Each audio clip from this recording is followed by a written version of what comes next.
Hello, everybody. Welcome to Saturday Standoff. I know usually I am not in this position, but today I will be hosting for you. We have introducing, more so welcoming back because he hasn't shown in a while. And of course, with the franchise revamp that we are doing here, I want to introduce to you all for our new viewers here, Mo. Welcome back. What it do, baby? I know you are here, and you're gonna be able to give us some new nuanced takes that have never been before seen on the channel with the topics that we have today. I also want to introduce core values, CD What's up, Cedric man? Learn your values. How are you values. doing Learn your today? value. Hey, time to learn your values, man. Let's talk about it, brother. It's time to learn. Iron Dude. Now it's time You're to you're a learn yapper, brother. your values. And Steph, Ayo Steph, how we doing today, man? Hey, Good, I'm LeBron. excited. I'm excited. I'm excited to have Mo returning. It's not every day that we get somebody who was around for the Buddy Rogers time to be able to talk about those insights and give us The play. that reflection from the background as well. So I'm very excited. CD, we got catering dudes up here. We got Martin Luther King Jr. up here. We got old heads up here. We got the YNs up here. We're covering around every single base we got. Let's do it. And the freaky man from Philly. Talk about some why you dicking me. It's crazy. Let's get it on, Reese. W Lark, by the All way. right. Well, without further ado, I know you guys hear the little intro music that we have playing. Look, let's go ahead and do it. It's time to what, CD? Time to learn your values. It's Come time on, to man. learn our values. Look, earlier, we had last week Fanatics Fest. John Cena gave us his Mount Rushmore. For you people on YouTube watching this video after, you guys will have a clip of John Cena giving his Mount Rushmore. What John Cena said his Mount Rushmore was Roman Reigns, Hulk Hogan, Stone Cold Steve Austin, and The Rock. That was his 4 Mount Rushmore that he gave. He said these people have transformed the business. Core values. Let's start with you. Okay. Do you believe that John Cena's Mount Rushmore was accurate? And if not, what changes? Um. Okay. So I don't think it's accurate at all. I don't think it is. Um. The Rock, I'm fine with. Okay, that's cool. Um. Also, Roman being there, I feel like Roman is knocking on that door. I feel like he is knocking on that door. That Roman one, that might be the only one I might change, but I feel like it's not crazy to have him there. Like, you know what I'm saying? Like, I feel like it's not crazy for him to be like in that Mount Rushmore. Personally, I wouldn't, but I just think I feel like it's a little too early. I feel like it's a little too early. I feel like you can easily replace someone like a Hogan, obviously, like someone like a HBK of some sorts. I probably say. Like, that's probably the only thing I would change. Everything else about it is perfect, in my opinion. That's what I think. Cena has a solid list, but I probably just only change Roman. That's just me. All right. Let's go ahead, Mo. What about you? Cena's Mount Rushmore being Roman Reigns, Hulk Hogan, Stone Cold Steve Austin, and The Rock, Dwayne Johnson. Is it accurate, or does the GOAT not have a GOAT Mount Rushmore? Hell no, he must go. And I'm talking about Roman Reigns. Like, Yes. Yes. I think we're suffering from recency bias. Yes, Roman Reigns is good. Yes, Roman Reigns is great. But Hmm. is he Mount Rushmore great? No, sir, he is not. Not right now. Maybe down the line, if he continues to do great things, maybe we can talk about it. But at this moment, no. Cena is being what's the word? Cena knows he belongs on that list, and he's trying to defer and put other people. You take Roman Reigns off that Hmm. list, and you put John Cena on that list, and you have a good list. So Perfect no, list, honestly. Cena. Wow. So Yeah, you're Cena. saying replace Roman Reigns with the one who put him on there, and then it'll be a Exactly. lot more accurate. Uh, Yes. Steph, what about you? Does the GOAT have a GOAT Mount Rushmore, or is the GOAT missing? Hell a GOAT? no. Hell no. He missing the goat. John Cena's being. I'm also missing the word. I 110% agree with Mo. CD, I almost took a page out of Reese and started calling you names because you started saying all these other names instead of John Cena for that spot. You talked about Roman Reigns knocking on the door. Well, seems obvious. I think Roman Seems can obvious. knock all he wants. I don't think Roman is ever going to hit Mount Rushmore because at the end of the day, he just doesn't have the impact of a Hogan. And if you don't have it by this point, you don't have it. He definitely does not have the impact of a Cena. He definitely does not have the impact of a Stone Cold. And the closest one, and it's not even close in my opinion here, is probably his impact to The Rock, and it's not touching that. So it's like he can knock all he wants. I don't think he's ever opening that door. I don't think we're going to have a Mount Rushmore change for the next 20 years. I seen somebody in the comments say top 5 Roman Reigns. No, he's great, but no. Roman deserves it over those people, sure, but he does not deserve it over John Cena, the person who took us from 2006 on, honestly 2005 on, and still relevant today, over 21 years of being relevant as the top guy. Stone Cold, the guy who took over and what? I want to say, God dog, can I get on the screen, Reese? I don't know when he took over exactly, but bro had a main event with Kevin Owens and people were still popping for it. Bro made what? The most famous chant ever. He has the most sold shirt ever when he hasn't wrestled in how many years? Really?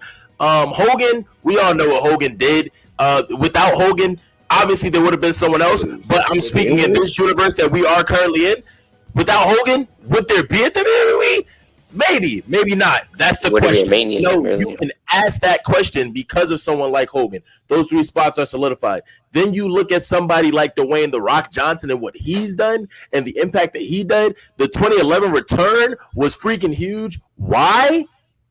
Because of the impact that he has.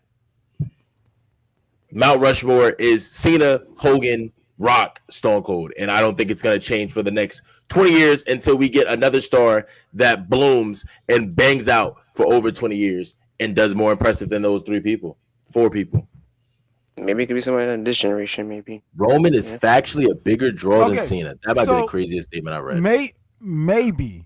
I wonder who Just said maybe. that. And I do disagree on him being a bigger star than Cena and The Rock. I disagree on that. I think John is I think John is the biggest star almost in WWE history next to a Hulk Hogan and The Rock. However, when it comes to a Mount Rushmore, when it comes to what a Mount Rushmore means and what John Cena was saying, I am sorry, but John is right. Halfway, right? He's a 3/4 right. I do agree with you guys. He is missing from the Mount Rushmore. However, Roman Reigns is not the one that's getting replaced. It's Hulk Hogan. Because John Cena has replaced who Hulk Hogan was and, quite frankly, did it better. And he's, quite frankly, surpassed all the expectations put on him. And when we're talking about defining stars for a generation, you have John Cena. You have Stone Cold Steve Austin. You have The Rock. And you have Roman Reigns, right? And if there's anybody who we do remove, as great as he is, and I have him number 3 all time. But I think we do remove The Rock if we do remove anybody, right? Because if I can agree with that. You're Mount Rushmore defining by each generation, then you would boo Hulk Hogan, then Stone Cold for Attitude, then John Cena for the Ruthless Aggression and PG era, and then Roman Reigns for the current era right now. So if you do remove somebody, it's those 2. And I think regardless, Roman Reigns does stay. Because Roman Reigns' impact the past decade, I'll say decade. I know we talk about 4 years. I know we talk about 5 years. But if we're being honest, the impact from the past decade, it has been Roman Reigns. And Roman Reigns has redefined what it means to be a great superstar. He has been the only person to come close to a John Cena since John Cena. Cody Rhodes has tried, Cody Rhodes has failed. Seth Rollins has tried, Seth Rollins has failed. So Roman Reigns failed. Is that they all failed. Besides Roman Reigns. So Roman Reigns, and rightfully so, definitely deserves to be Mount Rushmore. And I think the people who are replaceable is not the one that you guys have touched on. Absolutely not. Okay, let me ask you a question. You brought up how none of them have passed Cena, right? Like all the people you named, they're attempting to be the new Cena, and none of them have been able to do that. I have Cena as the greatest of all time. I do not think I've Cena as the greatest of all time. Then it would be Austin. Then it would be Rock. Okay, question. Cena was managed to. I agree with you on the fact that I do think Cena came in, took that role of Hogan. I think he took it to a new level. I can admit that. Do you think the level that Roman took it to is higher than the level that Hogan was able to take it to? Do you think the level that Roman was taking it to is higher than what Hogan took it to? To take Hogan off of Mount Rushmore and have Roman Reigns in his place, you think Roman's impact to WWE is bigger than Hulk Hogan's? No. So why would you not have Hulk Hogan on the Mount Rushmore? Because his impact might have not been greater than Hogan's, but he does so much better work throughout this tenure, and the impact gap is not far. It's not far enough. The gap with impact is not far enough to make up for the quality of work. Okay. The impact gap. I think Hogan going to WCW might be more impactful than everything that Roman's ever done. Quality of work. It's not.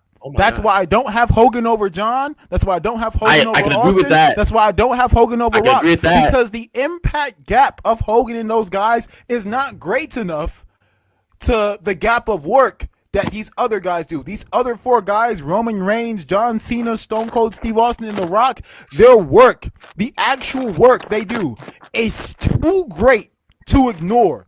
And the impact gap isn't large enough for us to say, you know what, Hogan can be over these guys. It's just not. My thing is, when you search up top moments in WWE history, Hogan's going to be in 5 of them from most people's list. Andre Slam, what else? Andre Slam. The heel turn. Probably his return to WWE. Him versus Ultimate Warrior. Him and The Rock. Like, they have one of the craziest moments. Okay, I agree. Him and Rock is up there. That's three. Impactful moments? It's a big gap. Three impactful years. This pause. Someone in the comments just said give Roman 15 more years. Steph, 3 impactful moments does not overdo the work that the Bloodline did, that John Cena did, that The Rock did, that Austin did. It doesn't. Why are we acting like Roman Reigns doesn't have impactful moments?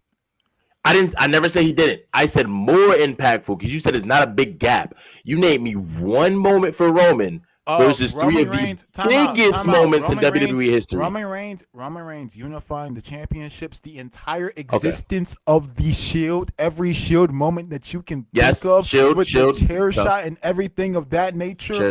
Roman Reigns and Cody Rhodes, the transition of the story, the in-game fiasco that happened. Yes, Roman Reigns has his fair share of moments as well. He does. Even on the back end, when he's getting fried against John Cena, despite him not delivering, it is still one of the most impactful promos in WWE history. The promo against John Cena in 2017. We're comparing that to the 3 I named. Iconic moments. Even the fact we're talking about just him being in the moment. Even the fact that he is getting fried by John, it's still one of the most impactful promos of all time that he is a part of. The promo against Brock Lesnar, one where he does deliver, one of the most impactful promos of all time.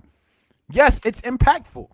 Simple Google. First off, you did not just bring up a moment of him getting cooked as a most impactful. It's simple search. Reese, I want you to pick up your phone. iPhone 17 Pro Max. I just want to shout that out. Most impactful moments in WWE history. First sentence I get: Hulk Hogan slamming Andre the Giant WrestleMania 3. Right? Okay. Keep scrolling. There's some Stone Cold. There's some Austin. There's some CM Punk pipe bomb. There's Brock. No mention of anything about Roman Reigns. Not even a little one. All right, go ahead. Ask Google who's the greatest superstar of all time, and see if you agree with that. Of course, I'm not saying I agree with it. We're talking about impactful. Google's your impactful is big. What is the definition? Greatest is an objective take. Greatest is an objective take. Google's objectivity now? What are you talking about? Google's going to give me an answer. You're asking for an Google's objective going take. to give me an answer based on most people's answer. But impactfulness is if something is very impactful, it's huge, it's big, it's known. Exactly. Google's giving me the most known moments for most wrestling fans that they will say, "Oh, this was the most impactful moment." Does that mean it's objectively the most known thing ever? No. Mount Rushmore? CM Punk's pipe bomb is not bigger than the bloodline. It's not. You don't think CM Punk's pipe bomb is more? Shot. It's not bigger than the chair shot that happened with Seth Rollins and company. It's not. It might be. It might be. It's not. Which is more important? I argue the chair shot. I don't know. That pipe bomb, which has been recreated how many times now? Mind you, Roman Reigns' I don't know, man. is the whole entire reason for The Rock coming back as the final boss. It's not. The pipe bomb, the pipe bomb, like which has been recreated 3 times, was so important to put in John Cena's final farewell tour. Was so important it was mentioned in a whole different company. Was so important. Wait, what? The thing that happened in 2011. Tell me, what's the reason John Cena turned heel? Who did John Cena turn heel with? It was stupid. It was bad. But who did he turn heel with? Who did he turn heel with? That would be Travis Scott and The Rock. And The Rock. And why is The Rock the final boss? What story segued him to become the final boss? The bloodline. The bloodline story. So I don't want to hear that. Roman Reigns has caused domino effects of impact, and we're going to sit here and ignore it for the sake of argument. It's ridiculous. So the pipe bomb did not cause domino effects because I believe the pipe bomb and that storyline goes on to become the storyline that introduces the Shield. So now if we're going to play this Mario game of chess that you're playing right now, are we about to give the pipe bomb all the credit for the Shield? So that's how impactful the pipe bomb was. It made the Shield. Wait. That still don't got nothing to do with Hulk Hogan. I'm hearing this stuff for Roman Reigns. You're right. It doesn't. But you just try to argue something else. Roman Reigns isn't anybody's list. Can somebody tell me the most iconic moment in Roman Reigns' moment, not storyline? His most iconic moment. I gave you multiple. Multiple earlier. You gave me bloodline. Moment. I gave you multiple earlier. Give me one right now. Give me one right now. Give me multiple earlier. Just give me one. The chair shot with Sami Zayn. Chair shot. You talking about the Sami chair shot? Is that not iconic? That's not iconic anymore? Are we serious? Are we serious? That's not iconic. Are we seriously arguing the Sami Zayn chair shot right now? You could have said Roman being iconic. I'm not gonna lie. Roman beating Cody was crazy. It's not iconic. If I can interject real quick. With Paul Heyman, him showing up with Paul Heyman the first time. I'm not saying the Sami Zayn chair shot is not iconic. He's arguing this against Andre the Giant getting slammed at Mania. That is not in the same breath. Cody Rhodes finishing the story. Yeah, you should have said that. That's what you should have said. I think Roman beating Cody at WrestleMania 39 was impactful too. That was impactful too. WrestleMania 39 where you beat him. That was also pretty impactful. Those are better impactful moments than a fucking Sami Zayn chair shot. Also, the Cody Rhodes finishing the story, is that Cody's iconic moment or Roman's? Who's he pinning? He's pinning Roman Reigns. Who's pinning Roman Reigns? Pinning? What about when Roman came back? So, do we give Andre the Giant credit for getting slapped? No, we give that moment to Hulk Andre. That would be an Andre iconic moment. He's one of the most iconic figures in WWE history. Yes, he would. That is not why. That's not one of the moments that. Okay, I guess. He gets 2 points out of the 8. Andre's most iconic moment. Say it. Go ahead. Say it. Let the words come out. He gets 2 points out of the 8. If I'm thinking of an Andre the Giant most iconic moment, the first thing I have to bring up is him getting slammed. That's kind of crazy. How? Like the first iconic moment that I'm thinking for Andre the Giant is him ripping Hogan's shirt. That's probably the first thing I'm thinking when he did the heel turn. You're just stupid. I don't know because if I'm giving him the props for it, I think an iconic moment of you should be something that you did, not you getting the loss of it. But also it goes hand in hand with because it's two. It goes hand in hand. I agree that it goes hand in hand. I do agree. All right. Let's give this a whirl. If we are going, LeBron's most iconic moment is a 3-1 comeback. Is that also Steph Curry's iconic moment? No, he lost. You're not going to give him that same moment. Yeah, but they're both involved in the moment. Though. Yeah, they're in it. I can't agree, but you're not going to give him the same credit for that moment. I can agree. Okay. I 100% agree, but you're not going to give him the same credit for it. You're not going to bring that up as a Steph iconic moment. You're going to bring that up as a LeBron iconic moment. Yes, Steph is involved in that. You're not bringing that up in an argument about how Steph is iconic. To that specifically, we know wrestling is not real. So this iconic moment involves Andre the Giant having to lift. Like it's an iconic moment for Andre because Andre. Oh, he's iconic because he jumped up. Slam work. It's not Andre the Giant getting beat. Yes, he's getting beat in kayfabe, but Andre the Giant's most iconic moment would be yes, him getting slammed. Just like if somebody named an iconic moment for the Big Show, it would be him.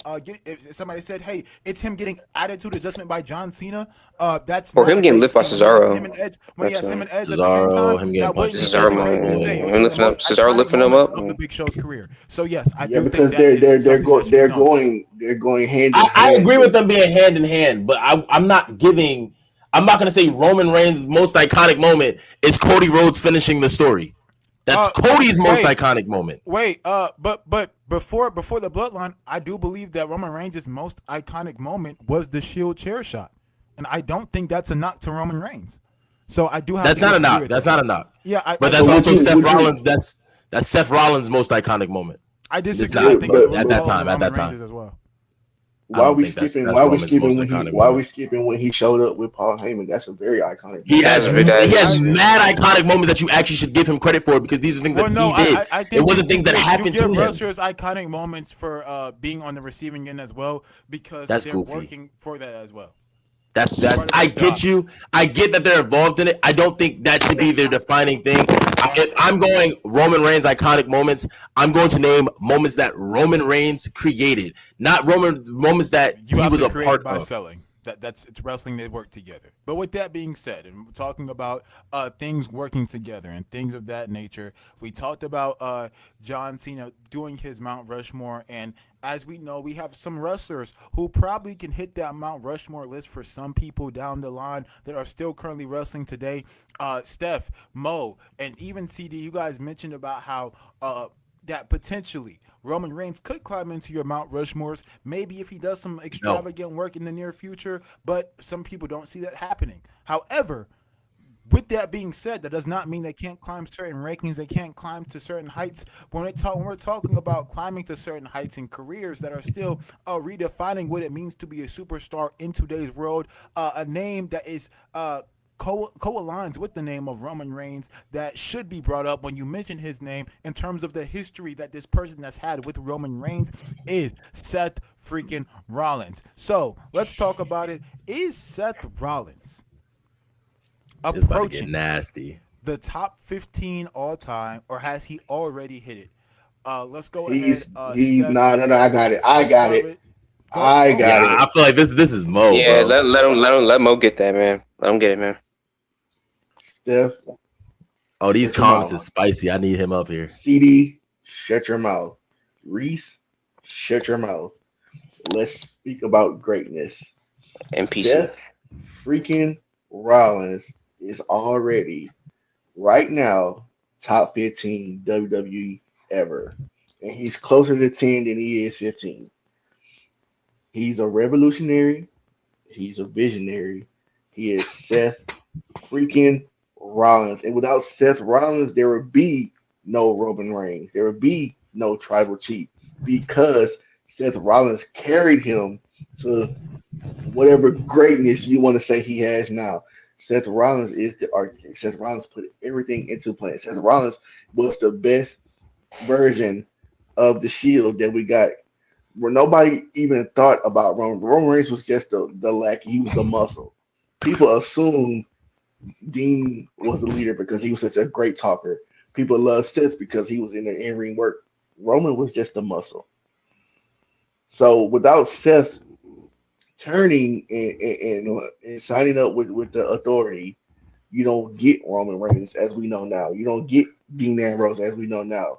Because say he doesn't do the turn and they just remain the Shield. You don't get the same outcome. And now you get Seth Rollins who goes on this plateau of just being one of the greatest performers in this generation that we have. Like, I don't give a damn what we'll talk about. He shoots for the Undertaker. Like we don't speak in the same category. You know what I'm saying? Like Undertaker Seth Rollins has consistently got some stinkers in the 90s. I don't know. put injuries aside, right? Because we know Seth Rollins is very injury prone. Very. Seth Rollins has been each and every year that he's what I'm saying he's active, been at the top of the best performers list every year. He's been multiple time PWI #1 wrestler in the world. Like he's the interim. He was the first world heavyweight champion and made that an important championship when your guys Roman Reigns wasn't around to produce his side of being champion. So when we talk about Seth Rollins and Roman Reigns is John Cena and Randy Orton. They're 1A, 1B. John Cena, Randy Orton came in same time. They needed each other to boost each other's career. Seth Rollins, Roman Reigns came in at the same time. They needed each other to boost their career. So this is why the match at SummerSlam is so important because it should be their last hoorah. Will it be? Possibly not because it wasn't with Randy and John. But this is the end all be all of this story of I'm better than you better than me. I brought you in, I brought you in. Like it finally gets settled and Seth should win, but we know he's not because Roman Reigns is going to pull some shit out his ass like he always does, just to make the story better. But Seth Rollins is the greatest. He's the best, and niggas is just hating because he has his assault. People just be talking out their ass, and they're mad that their favorite isn't as good as Mr. Kobe Lopez. All right, Mo. I'm sitting here honestly trying to. I don't necessarily just have a top 10 ranking just sitting about. So I'm sitting here just trying to name as many wrestlers that I can name over Rollins. I do think top 15. I think that's a valid spot for Rollins. Within the top 15. Yeah, I don't see any problems yeah. with that. Rollins definitely deserves it, especially if we're taking away. I'm not going to take away his injury. He's injury prone. That can if whether you want to counter it or not. I'm not really going to knock that on his career. But when he is there and he's able to deliver, he's delivering, bro. Authority Rollins is doing what it do. Authority Rollins was killing it, entertaining as hell. Heist of the century. Current Rollins is killing it. COVID Rollins was killing it. Was it the best TV? No, but him and Cesaro, not main event of the Mania. He gave Cesaro his WrestleMania moment. He gave Kevin Owens a WrestleMania moment, I believe. Was that Mania that they said as well? Mania 36, yes. Doing his thing. Rollins could be put. He's a new age Mr. WrestleMania, bro. Let's call it what it is. I don't know about that one. I don't go that far. But Rollins can be thrown in multiple positions. He's top 15 though. Help a story. Like Rollins can be thrown in. This guy needs a win. Let's get him the win. What happens after with that, I can't talk on that. So what happened after Cesaro? Nothing. They just proved it this WrestleMania when they didn't have anything for Gunther. They threw him in there with Rollins, and they had one of the best matches of the weekend. That is true. Yeah. Storyline wasn't all that, but they did have a really good match. Rollins is able to be that person, which I think is a hell of a talent. If you hate on that, I don't know what to tell you. Rollins is great. Top 15, I definitely think he can crack 15. I'm sitting here still doing it. I'll probably have a concrete answer in a bit. Go ahead, CD. So basically, I do think Rollins is top 15. I have him in between like 12 to 15 range. I think to what Mo said, like, Mr. WrestleMania and all that, like he's the Shawn Michaels era. Funny enough, I beg to differ. I don't think he is. Funny enough, I think he's more so the Jericho of this like generation. And I say that because his ability to like reinvent himself and actually put on like good matches with like each character that he has and put on some solid work with those like with said wrestlers that he's been with. Like for example, like obviously Cesaro, and that was the Messiah era. He had something good going on with that. Also, like I don't know if you want to count this as Messiah or like Joker or like Raw or whatever. Like the stuff they did with Edge in 2021, that was some good work. You also got. If you want to count the Shield stuff, like the stuff they did in the Shield with the Rose brothers, that was great. That was great stuff. The Architect, he was cooking with the greatest of all time, John Cena, in SummerSlam, with his chicken-ish heel work, man. Like he was doing some good stuff. He was doing even like 2017, 2018, like Monday Night Rollins and all that with the IC title. He was cooking. He was doing some He good was stuff with Finn Balor. He legit was carrying the brand. You can make arguments that he was carrying the brand. I was just to say, no matter how bad WWE was at the time, Seth Rollins was carrying it at that point. Like, and I also whether it was bad or good. I do agree. I don't think the and- ratings was amazing, no, but he was doing what he had to do. I can agree with that. And to add more to like Seth Rollins, I think currently he's also cooking as well. I think he's doing a very good job right now. And honestly, like at the end of his career, there's going to be some very serious conversations to put Seth Rollins at that 10th spot in the all-time ranking. It's going to be some very. I currently have him at 13. I think I have him at 13. He's at my 12. I have him at 12. I have him at 12. I have him at 12. I have him at 12. I only have two people ahead of him. That's Kurt Angle and CM Punk. Oh, I have him at 14. Currently, all three of you guys are delusional. All three of you guys. Here comes this guy. Insane. By the way, before Seth you talk, Rollins, this is the guy that told me Ricochet. Here comes this guy. I just want to tell the comments something before you speak anything. Because you talking about delusional. This is the same man that told me that Stone Cold has a better moveset than Ricochet. I just want that to be out in the atmosphere before this delusion talks. Go ahead, Reese. Nonsense police is on. Sure. Here comes the nonsense police. Can you name me 6 Ricochet matches real quick? Stuff. Moveset, and I can. Ricochet versus Will Ospreay, Ricochet versus Rey Mysterio, Ricochet versus. And nobody cares. All right, look. So he absolutely insane for us. Wow. L host. Think that Seth Rollins is going to be top 15 in WWE history with all the easily great WWE names that we have. So I'll just be going through the list of not just 15, but I believe 19 superstars I have above Seth Rollins all time. I'm going to keep going. I could have kept going, but I'm going to spare you all the time. All right. Number 1, John Cena, obviously. Number 2, Stone Cold Steve Austin, obviously. Number 3, The Rock, obviously. Number 4, I hate to say it because I think it's close, but I do think he has the edge because of the longevity. The Undertaker. Number 5, Shawn Michaels. Number 6, Bret Hart. Number 7, Roman Reigns. Number 8, Brock Lesnar. Number 9, Randy Orton. Number 10, Triple H. Number 11, Kurt Angle. Number 12, man Randy Savage. Number 13, Mick Foley. Number 14, I don't know about your number 14. I don't know why he snuck on here.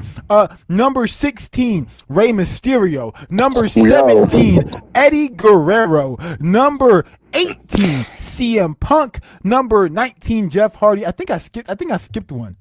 I'm Jeff Hardy. I skipped the name. You said Jeff Hardy. 13 wasn't there. You went to 16. Yeah. I know. I skipped the team. I skipped the team for sure.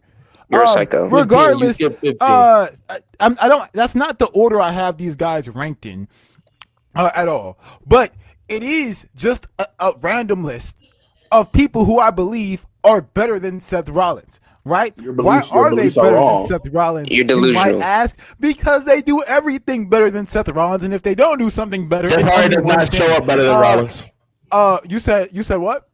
Jeff Hardy is not even more reliable than Seth Rollins. Let's start there. Jeff Hardy has had less rug issues, because I can't say the word, than Seth Rollins has had injuries. So they're both about equally reliable. One's just a big. That's not true at all. How many times he not? Which would be Jeff Hardy as a bigger draw than Seth Rollins? Absolutely.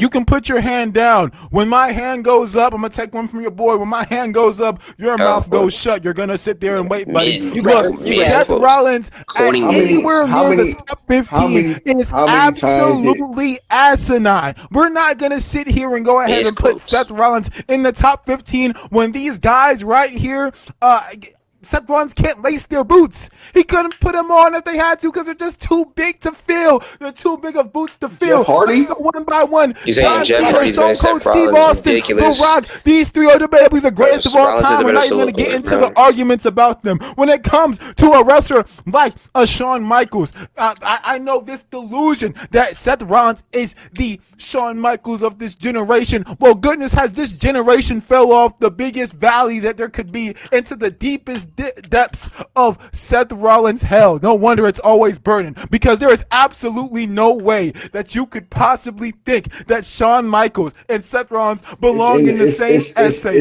belong in the same package. Packages that you used to get to school on summer break don't belong in the same novel. It's absolutely asinine. When it comes to somebody like Bret Hart, the wrestler who you think Seth Rollins is exactly who Bret Hart is. The issue is that Bret Hart's knees didn't go up every 5 months. Seth Rollins is a better wrestler than the two people when it comes that to you Roman drool Reigns, over. the tribal chief, the head of the table, What's Bret doing in only 94? one. We the ones. When it comes to somebody like Roman Reigns, Seth Rollins, sure, Seth Rollins could talk on the mic better for longer than Roman Reigns. Roman's got it together. He ended up surpassing everything. You're in love with two people that Seth Rollins is a better wrestler than. He's not a better wrestler. He can just do more flips because Roman Reigns is a better wrestler than Roman Reigns. So I can't even He's call a him a better better wrestler than Roman wrestler. Reigns. So he's not He's a a better better wrestler. When it comes to somebody like a Brock Lesnar, I'm going to say a name for you twice, CD. Brock Lesnar. Look, I understand all the allegations and trouble that Brock Lesnar is in. We're not going to talk too much about that. We're just talking about the wrestler right now.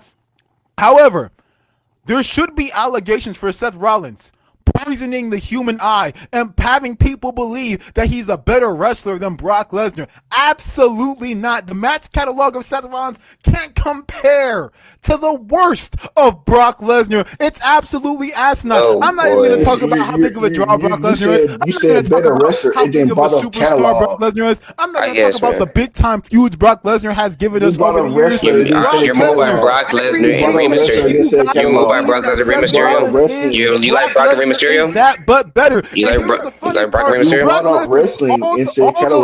You like Brock and Roman 2018? I got you, core values. I got you, Mr. Mo. You said the worst of Brock is better than the best of Seth. And dips Crazy. and lunges and springs that you guys love that Brock Lesnar that Seth Rollins does, and I'm sure Becky Lynch loves it at home as well. Brock Lesnar was doing those, but better in his early days. So absolutely not. I'm not going for the fact that Brock and Joe was bad. Brock Roman was bad. Brock and Strowman was terrible. Hey, Cedric values, Mo. Don't worry. This next one, you guys are I'm gonna have my hands up and your mouths are gonna be shut because the next person on this list is Randall Keith Orton. Oh, not now. We're all quiet now because you guys love Randy Orton. Look, let me keep it up. Let me keep it 10,000. Randy Orton is better at everything than Seth Rollins. Longevity, Randy Orton. Mic skills, Randy Orton. In-ring ability in wrestling and match catalog, that might go to Seth. So I don't want it. He's a better number 2. Seth Rollins isn't even the number 1 of the number 2s. How am I going to have you top 15 and you can't be the best number 2? How? It's impossible. It's absolutely asinine. Let's talk about another number 2. Let's talk about number 3. Triple H, who is number 3 behind The Rock, behind Stone Cold, Seth Rollins' daddy, who taught him everything he knows. Well, guess what? He just ain't teach his son good enough because Triple H is better at everything than Seth Rollins. Triple H also had a father that can't be mentioned on here. Who's Triple H's father?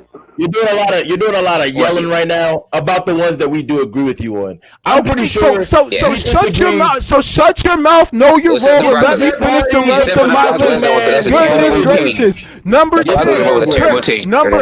10. Kurt Angle. I don't gotta get since Steph agrees with that. I'm not gonna get into it. But I'm glad you actually are using common sense for once, Steph, and you're able to shut your mouth and let me talk about Kurt Angle. Let's go to Macho Man Randy Savage.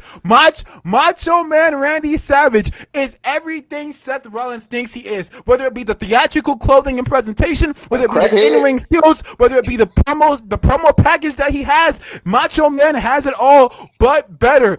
Again, another another number 2 that's better than Seth Name me Rollins. Macho So I Man don't want to promo. hear it. When it comes to Not Mick include Hulk Foley, Hogan. let's talk about number 12, Hold on, Mick Reese, Foley. hold on, Reese, Mick Foley. Reese. All Reese, the I got a clips, question. all Reese, the hold on. tricks, Just because you're all loud the doesn't mean you're right. Reese, hold on. all Do the you think Cody's better? everybody, hold on. Do you think Cody's Number better? Do you think 12, Cody's better? Do you Mick think Cody's better Foley. than Seth? Mick, all the dangerous stuff that y'all like that Seth Rollins does when he does his 50th like Cody? 360 Chad, this is splash that you example saw of in the doing match. Is Cody over Mick Seth? Foley does the dives Reese, better. Reese, They're more Reese. dangerous. They look even cooler. He bleeds Reese. while doing them. There's no point of Chad, us he's looking having- at Seth Chad, Rollins this is when the what you stuff he call a does crack isn't Reese, as answer this cool. question. Number Reese, answer this 13, question. CM Reese, Punk. Reese. I'm not going to get into Alright. that because I know you guys Okay. agree. You like If you big. don't, you're Alright, crazy. bro. Number 14, Eddie Guerrero. Viva la smiling. raza. I've never seen Seth Rollins do talking, that, bro. so he can go to the back of the line. Reese, you Number just talking. Is Cody 15. better? Is Cody better than Seth? That's all I want to know. It's Cody better than Seth. I'm better than you, Yes. which means Seth better than Cody. So there you go. Let's do that math. There you go. That's not an answer. That's not an answer, Reese. That's not an answer, by the way. All right, Reese, let's get to the ones that we actually care to talk about. That's First not off, an answer, by the way. Can you name me? not an answer. Wait. Go ahead, Mo. Go ahead, Mo. You was around. Terrible. That was a terrible answer, Reese. By the way, no, try better. Let's just inform Mr. Haggins that just because you're loud does not mean you're right. I know, but unfortunately, I'm both. When you got to 10, that's when you fell off the ship.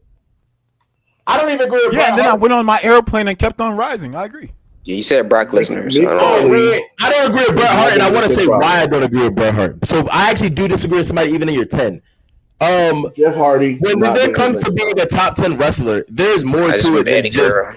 Macho Man not better than Seth Rollins. Okay, no. Eddie Guerrero. Eddie's not better than Seth, unfortunately. Eddie's not. Yeah, God rest Eddie Soul, but he's not better. Macho Definitely not Man's better. not. Look, Macho Man is not. Yeah. Look, ladies. Brock Lesnar definitely not better. Everybody, hold on, ladies. You can go into your little Southern Baptist little gimmick that you got. Like, we're good. We're good off the spray tan, brother. We're good off the spray tan cuts, brother. Ladies, look, I know y'all all want to be wrong at once, but please, one at a time, guys. One at a time, guys. Look, Reese, I'll kick this one off. Reese, I just want so we can agree that being a wrestler is more than just what happens in the ring, right? Absolutely. Okay. Can you name me a notable promo? Who do you think is a better promo worker, Bret Hart or Seth Rollins? Come on, don't lie. Don't do it. The camera is on. Don't lie. Bret, Yeah, we're live right now in the corner. Bret Hart. He said recently, like Bret Hart is cutting promos. Literally, he said recently, like Bret Hart can go up. You better edit it, brother. I think Seth Rollins surpassed him on the mic in 2015. I disagree. I'll say 2020. We clearly disagree on that, so I'm just gonna leave it there. In ring, I do think Bret Hart can take that. I'm not mad at that, but character worker, who do you think is a better character worker, Seth Rollins or Bret Hart? Rollins. Okay. So I think you're lying about the promo, by the way, because I truly think he surpassed him. There's actually a couple of Bret Hart promos I'm very impressed with. The one, the screw job promo, the 13 years promo, the 13 years promo. What does that happen at? It's not WCW. It's not the WCW. He goes, where I wanted to fight you for 13 years. He's talking to Vince McMahon, and he's in an argument with Vince McMahon. You putting me to sleep, man. Okay. I didn't even go through a quote, but you're just tired. Wake up. I just think Seth Rollins clears. The only thing I do think Bret Hart has Seth in is really in ring work. I do think he's a better wrestler. He's better at Steph, technical for sure. how old are you now? You're like 23? 23 years old, sir. Yeah. So you've been wrong for 2 decades straight. So I know you've. No, I genuinely think you're wrong, but I'm not sure why you're wrong. I think you just don't like Seth, and I'm not sure. Maybe it's because you're a crazy Roman fan. But also, let's move. I want to move to Jeff Hardy. That's actually the one I really care about. Wait. The Jeff Hardy one is abysmal, honestly. Crazy take. The only real critique against Seth Rollins is his connection to the fans. I agree, comment. He lacks at that. He lacks at that a lot. That's the only thing that he's lacking. So he do lacks at that though. Seth Rollins is invalid. That's the only part that he doesn't do good. Hey! We don't care about that. We want to talk about this Jeff Hardy stuff. Because this is crazy. Reese, you're Mr. And this is why you get so hypocritical with me at times, because you're Mr. oh, Taker can't be so high because he has so many stinker years. When did Jeff Hardy become relevant in the WWE? Since the Hardys were a thing. Since the Hardys were a thing. Are you aware that his debut was 1994? What bad work does Jeff Hardy do in those years? Are you aware that his debut was in 1994? What bad work does Jeff Hardy do in those years? What did he do in 1994? Do you know? That's a blind spot. No, You know? I read from the chat that he debuted in 1996 and they were wrong, so they don't even know. So Okay, my point is what does that have 1994. to- Wait. Nothing. What these are does stinker years. Taker do in '94? It's not about no. This argument isn't about No, but Taker. no. I'm My saying- issue is listen that to you what can I'm have saying. blind spots I need in you to something. actually and you listen can to what I'm say- saying like, instead you of have trying to to give move me the bad goalpost. work that they do. My argument with Taker, you just said it yourself. You said the argument I have with Taker is that he has down years, which I also have Taker over Rollins. Right, so the My argument point against with Rollins, Taker- the my argument point against with Rollins is Taker is also the same you thing. fought him I'm for saying having that you stinker can years, surely you can forgettable name me these years. down years, Steph. That's what you're about to do, right? Surely that Great. has to be the road because that's your thesis. Just because you're loud doesn't mean you're right. My point was, listen, man. you Steph make Not is, listening to what I saying- said. I didn't make it. You say you make points saying, "Oh, Taker has all these forgettable years. What was he doing this year? What was he?" You can't tell me what Jeff. I Hardy was didn't. even I didn't doing. say forgettable. I said bad years. You can't tell me what Hardy was even doing until the Hardy Boys arrive, which is 5 years later. 5 years later, he does Okay, I have a nothing 5-year notable for blind spot, 5 too. years. Okay, I'll concede to the fact that I have a 5-year blind spot. Do you know what Taker's doing for those years? I'm not talking Taker. I'm using that as a point. Oh, do you know? Do you know? See, you're trying to move a goalpost to talk about Taker. I'm not talking about Taker. I'm You did- using you the mentioned point him. that I was using the point that you go, oh, Taker can't be because of all these stinker years. So you don't just look at the best, and I'm fine with that. But now let's move to Hardy. You can't just skip and go, oh, Hardy Boys, because you're only choosing to look at That's his fair. best. You're ignoring the 5 years Steph, prior.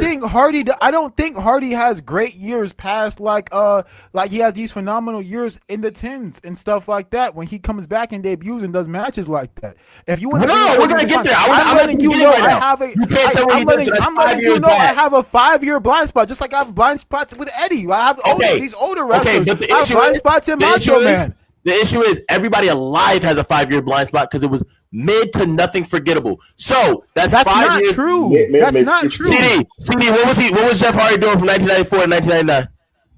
shit, Wait. how the fuck? How I know? Wait, wait. Yeah. We were I alive, know. Steph. Like you're gonna have blind spots for stuff you're not there for. What's Hogan doing in '92? I know it was relevant. How do you know? You weren't there. You can't tell me. That's your argument. So there we go. You're right. This is why we have things like Google. No. This is why we have things like Google. In the midst of you 1994. trying to call me hypocritical, you just proved yourself to be a hypocrite. You're saying that Hogan stuff has to be He had- relevant in 1992, but you can't name me it. He had 3 matches. He had 3 matches. One was against Razor Ramon. You which just I looked did it up watch, on your which was phone. bad. Saw you staring at the Because screen. no one, yes, he was 14-year-old. Hardy's was 14-year-olds. He had his first match when he was 14. I can look up, I'm going to look up Hulk Hogan 1992 because I wasn't born there and I don't know years. I'm sorry. I wasn't born in '95. You wasn't. I agree. We're losing it. We're losing it. If we search up 1992 Hulk Hogan and we see that, we can go, oh, that's what he did. That was good. Okay, you again, can't do that I with need you- Jeff Hardy is my point. If you're going to argue something, I need you to be credible with your thesis statement. It's credible. If we search up, if I brought you the exact year John Cena fought Randy Orton at SummerSlam, you search it up. You said, I find out. I remember. okay, you can't do that with Jeff Hardy. argued to me. You said, Maurice, you hold Taker accountable for forgettable years. I declined that. I said, no, I hold Taker accountable for bad years that I have watched because I've gone back on TikTok Live and I've watched these certain years of Taker with different Live. people in company. 2 people that are here have saw me do it live, being Mo and Okay, CD, okay, seeing me okay. do it live. Let's So move no, to I'm years not that we saying both watched the Jeff Hardy. areas that Let's I move have to years blind that we spots, both watched. the Let's areas move to that I years that have we both blind watched. spots in, Steph. We're gonna move to years Hold we on, both the areas I have watched. blind We're gonna spots move in, on. I We're gonna don't move on. comment on them. We're gonna So move you're on. right. Jeff Hardy could be the worst wrestler of all time in '94 to '99. So you're He blind could be. ranking. You're So, ranking but people if- you don't know about. If you know that, say it. If you know that, you're ranking then hold people me you don't know accountable. about. Challenge me on it. But you don't So are know you those ranking times people you either. don't know You're about? saying it's forgettable. Are It's you ranking ridiculous. people you don't know about?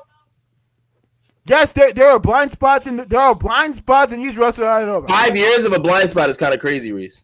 What do you know? Wait, do you know what's happening? What are you asking me right now? I'm lost. Do you know what's happening as well? I'm not ranking him for those years. I don't if you have a blind spot as that, then we're every year. I rank off your best years. Honestly speaking, I rank prime to prime. Wait, okay, that so makes more sense. It makes more sense to rank a peak for peak. Wait, but we can't talk about lows. Of course, you could talk about lows. So talk about lows. If you can't tell me what happened for 5 years of someone's career, that is insane. Wait, how do we know it's a low? If you cannot tell me what happened for 5 years of someone's career, how do we know it's a low? Yeah, you haven't watched it. How did we get here, bro? You know what, Reese? Because me and you are just gonna scream. CD. If me and you are talking, we're doing so now you're gonna project it on the CD to make him. No, I'm asking him a question. CD. If you cannot tell me 5 years of someone's career, right?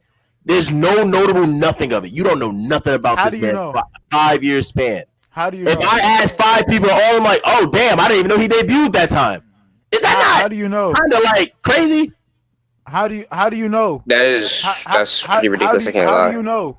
Also, how do you know? This man stands for another 10 years. Not even full to all those 10 years. How do you know? But we can also point out blind spots though, nonetheless, though. How? We can still point out blind spots. What year did Taker debut? Wait, time out, Steph. What year did Taker debut? I don't know. I wasn't born. If you tell me the event, so guess what? 1990. I'm screaming. If you tell me the event, stop screaming. If you tell me the event, stop screaming. If you tell me the event, guess what I'm gonna do? I'm gonna go, oh yeah, this happened.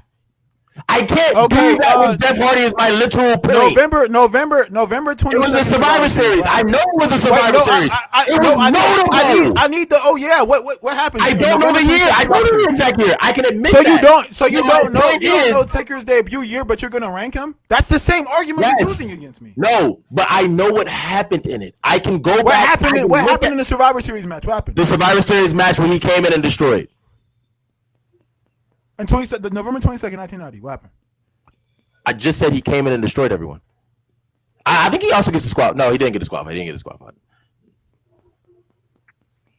All right. Oh, holy. Is that not what happened? Who did he face though? It was his opponent. It was a Survivor Series match. I do not remember who he faced. I was born in 2002. I was born in 2002. $1 Million Man was in that match though. $1 Million Man was in that match though. Who's his tag team partner? I don't remember. You don't remember his tag team partner? Nope. $1 Million Man's in that match though. Wait, so how are you gonna charge? How are you gonna?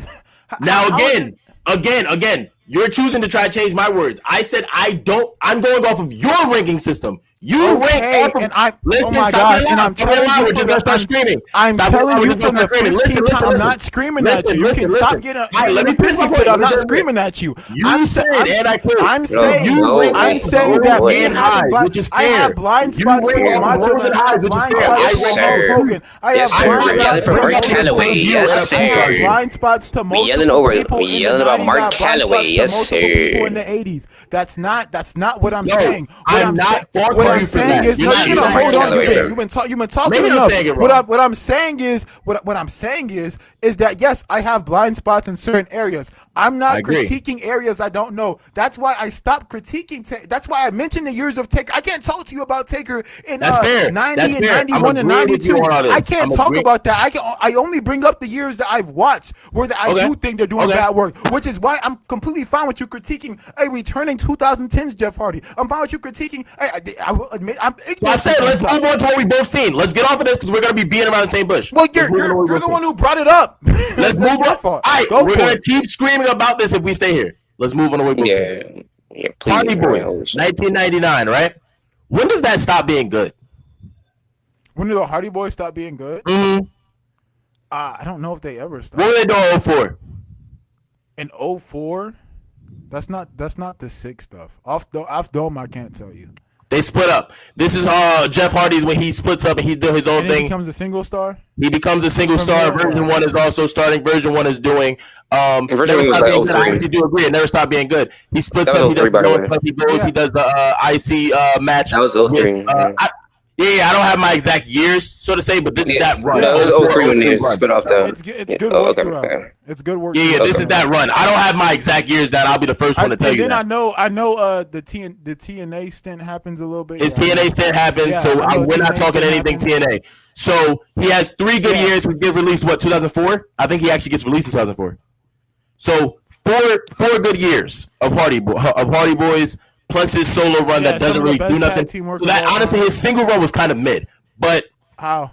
Wait, what singles? His only notable thing was the Undertaker match, and I believe the. What about the later half though, Steph? What belt does he win? He wins a belt. Does he win the IC belt? What about the CM Punk stuff? Yeah, what about the CM later Punk stuff half? comes way later. We're still on 04. Wait. We said singles work though. Are you talking about TNA? I'm still on his first run right now. Are you talking about before TNA? No, I'm not bringing up TNA because we're talking about WWE, and we're ranking him to Seth Rollins. When does he get released to go to do? I believe it's 2004. I'm not going my years. I believe 2004. When did the Hardy? You said the Hardy Boys slip in 2000. Hardy Boys are great the entire time. He leaves and becomes single star. I want to say 2003. I want to say 2003. That's not what I asked. That's not what I asked. I said he splits up from the Hardys in 2004. So you only I didn't say that. I'm saying I believe he gets released in 2004. I believe the split happens 2002, 2003.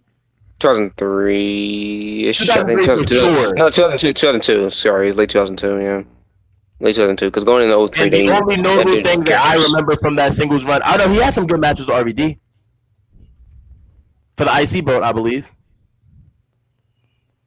So he has 2 notable things that I remember from that era. 02, they split up. He has 2 notable feuds. Well, one was a notable match and one is a notable feud in the entirety of his singles run. Oh, that's not the entirety. What are you talking about? He continues. In the entirety, he comes back years later. I'm on the 2000. I'm on that year. Would you say that's a good year? He has 2 years of being a single. Yo, this became a dissecting. We talk Seth Rollins and it gets real toxic out here. Okay, so like I don't get, what are you trying to say? One feud and one good feud and one solid match. One feud that you remember. So can you give me anything else that happened that year? Umaga, this is not the Umaga time. That's all later. That's all in the return. But we're talking about this year. We're breaking down year by year. They get released mid 02, so it's like 1.5 years. You mentioned. Oh, it was mid 02 he gets released?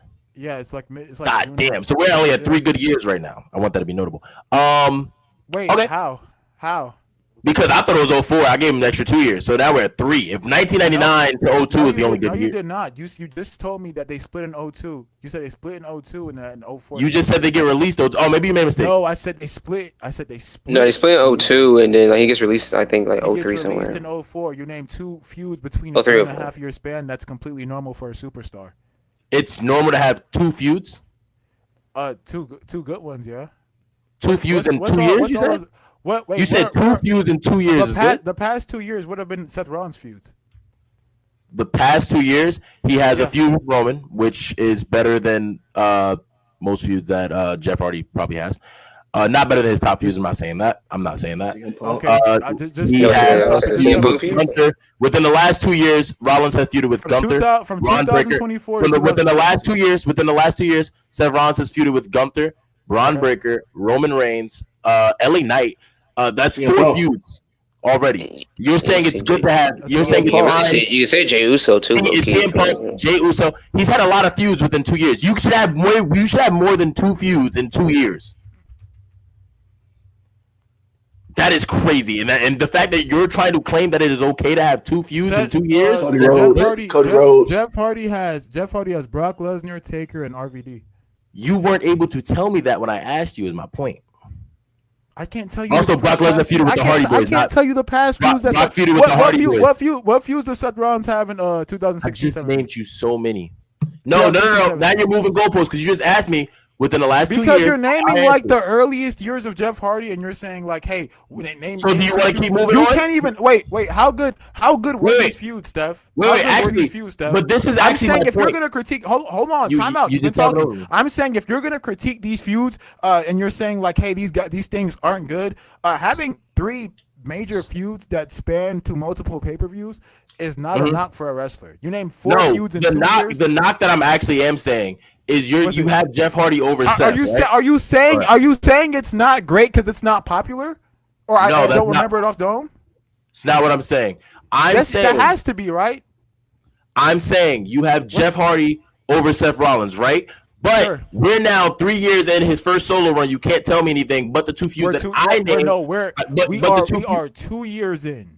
3 years and he debuted in 1994. You said Hardy Boys when he got good. That's 1999. You don't know the stuff he's doing in the 90s. You have no idea. So we skipped to 1999. You have said no. Hardy, Okay, so why are you Reese, still said counting Hardy it? If you Boys. don't know Hardy the work Boys that is he does, then 1999. you should not Hardy be Boys is commenting on it. 1999. If you don't know the work that he does, you Hardy shouldn't be Boys is commenting on it. 1999. You mentioned 94. We're on YouTube. Yes, We can we skipped rewind. all of that. We You already just said 94, Steph. Yes, sir, brother. You said he had 3 years, and then you said, "Oh, we started at 94." We can rewind. I just heard you say it. I did not say 94 just now. I said 99. I promise Every single you. time. Somebody run it back and clip it. Run it back. We can definitely run it back. We moved away from that. How about we ring it in? Go ahead, yeah. Because we getting way off in the deep end. Yes, Yeah, we are. We are. Running out of time, brother. Of a Jeff Hardy. We can skip past it. We're good. We're off that, to be honest.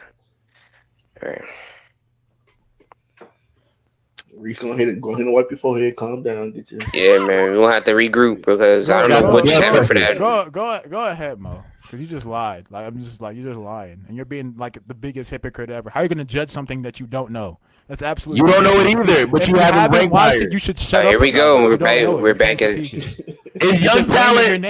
You're naming Jeff Hardy Taker. Jeff Hardy We're back Taker. at it, Do you man. remember that, Reese? Oh, you don't Well, remember it? Well, you remember this from Seth Rollins because you were 14 and alive and you have nostalgia. If you're gonna make a point, you should be able to back it up. That's all I I'm saying. can't name you what John Cena does from like 02 to. I can't name you 2 John Cena. I can. Because you're old. Because you're old. I Damn, don't. he's calling you an old piece of garbage, Here's brother. the difference He's calling you between an me old piece and of garbage, you. brother. You calling choose you to old, argue lows. I argue your peaks because I know Because you're stupid. That's why. You don't cannot talk sit here about and say- lows. You cannot sit here and get on Seth Rollins for mid-years from when he debuted, but not include mid-years from Jeff Hardy. If you I can't do. even tell I me what don't you're think doing, that's crazy. that's why you did. That's You don't crazy. even let me. I'm hitting my stitches. You don't let people finish. Yeah, my stitches, You're- bro. I'm Wait, what going does that out here mean? and I'm Is that saying lingo? you can. Is that Oh my Atlanta God. lingo? Yeah, my Quiet. I literally Yeah, my said multiple stitches, times. What does that mean, You bro? can critique Jeff Hardy Are you digging me right in now, the bro? Chill out, bro. 2010s. His post return. I know about that stuff. I don't think it's the best work. I already conceded to the fact that Seth Rollins is a better promo. I said stuff that I know that he didn't do high end. So we're I arguing am the willing peaks. to critique about it. But I'm not going to sit here and listen to a man who didn't do his research and gonna say, "Hey, Shit. me and I'm you not making both, a claim. me I'm not and you, making a claim, me and though. you That's both don't different. know what we're Hey, talking hey. about." But because All you're right, making a all right, claim. Can we talk about I'm let's talk about the future? Let's bring it over, baby. It's about the future, man. I'm Let's not bring it making a back. claim. Really, let's try to learn the values, brother. Let's learn the values of the young talent. Holy, we're sorry about that, everybody. We're sorry about that. I don't know what those two got going on. They completely derailed this whole entire talk show. Mo, please send us away from this like obscurity, bro. Please take us away from this bullshit, bro. Please, bro. I'm trying to talk about the future. They trying to talk about the past. The past is poverty. The future isn't at the current moment. Because we got Obafemi, we got Braun Breaker. Just break it down, brother. Yeah, before Reese actually busts his stitches over there, let's continue on to something relevant that we should all have knowledge and memory of because we're seeing it right now. So there should be no confusion about the dates and what's going on. Yeah. So we're gonna say is young talent ready or is the WWE failing them? And we have examples of night and day that you can say that with so much success that Obafemi is seeing and the heights that he's reaching, and you can say the mid to low heights of Braun Breaker and what he's not getting and what he's not seeing, and let's Mm. pretty much just discuss what's the difference. Like, why do you think we're seeing Obafemi is such a great stance and such a high stance, but not Braun Breaker? I'm not gonna lie. Well, I do want to talk about just one thing to answer the question real quick. So, do I think young talent is truly ready? I think I think there is one talent right now that is currently like ready, and I'm going to give it to Obafemi. I think Braun Breaker needs a little bit more time because he's going through a slump right now, and you cannot put him in the top with this slump. It's not going to work. It's not going to mix at all. Now, Obafemi, I think if you give him the keys, I think he will dead ass like he will like keep that like boat like going. Like he'll keep it sailing. He'll keep it going. I think he's truly ready. I think you can put the world title on him, and I think like the crowd. I think first of all, I think the crowd, I think it helps the company because they can rely on somebody for the next like 10 years or so on Obafemi. And also other talent, but Obafemi can just be that guy like a Roman Reigns, or like a Cena, like a Cody, like somebody like that, like somebody that's the face, obviously. So I think Oba is like ready for that moment right now. I mean, what can't Oba do? He can cut good promos, he can put on good matches, he knows how to draw a crowd. He can like I think he can put butts in seats too, and he has his little like strip thing. Like come on, man, he got his whole thing. Whole thing going on right now, man. I want to add to the addition of the original question because it says, "Is young talent truly ready?" I want to add, isn't that the point of NXT though, to get the young talent ready for the next level? So and they have some good talent down there too. If they go through the NXT and they in NXT 2, 3, 4 years and they come up to the main roster and they don't hit the heights that we think they should be hitting, is it the fault of NXT? Like NXT didn't get them ready, or is that just a talent? Like this is just you're not going to be that guy. I hear you, Mo. Because if everybody's going through the same NXT course and they come to the main roster. They come at the same time, but one is getting heights that the other one is not getting. Something's wrong. It's either you're not producing like the company would like you to produce, you're not getting over like the company would like you to get over, or they just don't see you as that type of person. So I want to know what's wrong with Braun Breaker, Steph. What is it a Braun Breaker thing or is it a company thing? Like why is Braun Breaker not seeing the same success that Obafemi is? I don't think it's a Braun Breaker thing. Honestly, I'm on the fence because like I get it from both perspectives, but I truly had something realized to me this morning. I do think it's a company thing because I think WWE is just kind of scared of taking risks because I seen somebody in the comments say something like we have to wait until the older wrestlers show a decline or something like that. I don't think we necessarily have to wait. When we had stars like John Cena, like Batista, we still had those older stars still kicking. They were feuding with those older stars and they were beating them.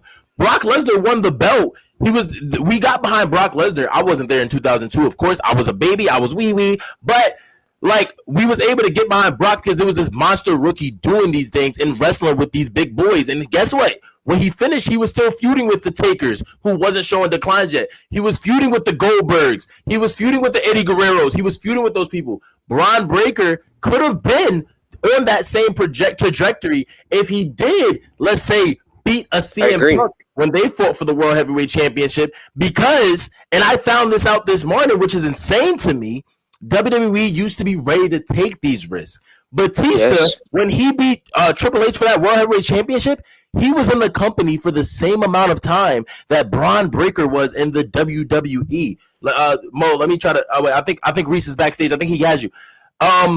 He was in the company for the same time as Braun Breaker was now. So it's like it's not that hard to take these risks. I think WWE is just scared and has been scared for quite some time to take these risks. And I think that's the real issue with the WWE right now. The young talent already, and if they aren't, I'm not saying have them crash and burn, but like you said, Mo, that is the purpose of NXT. We've seen what Braun Breaker can do in NXT.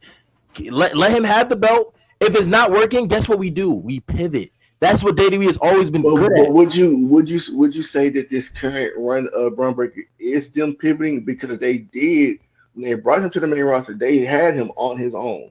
They gave him the IC title. They They put did. him in main. They put him in main event feuds with guys like LA Knight and CM Punk and Jay Uso and all of these things, and then they reverted him down to uh, a tag team faction because, of course, the Seth Rollins injury derailed Yes. the storyline.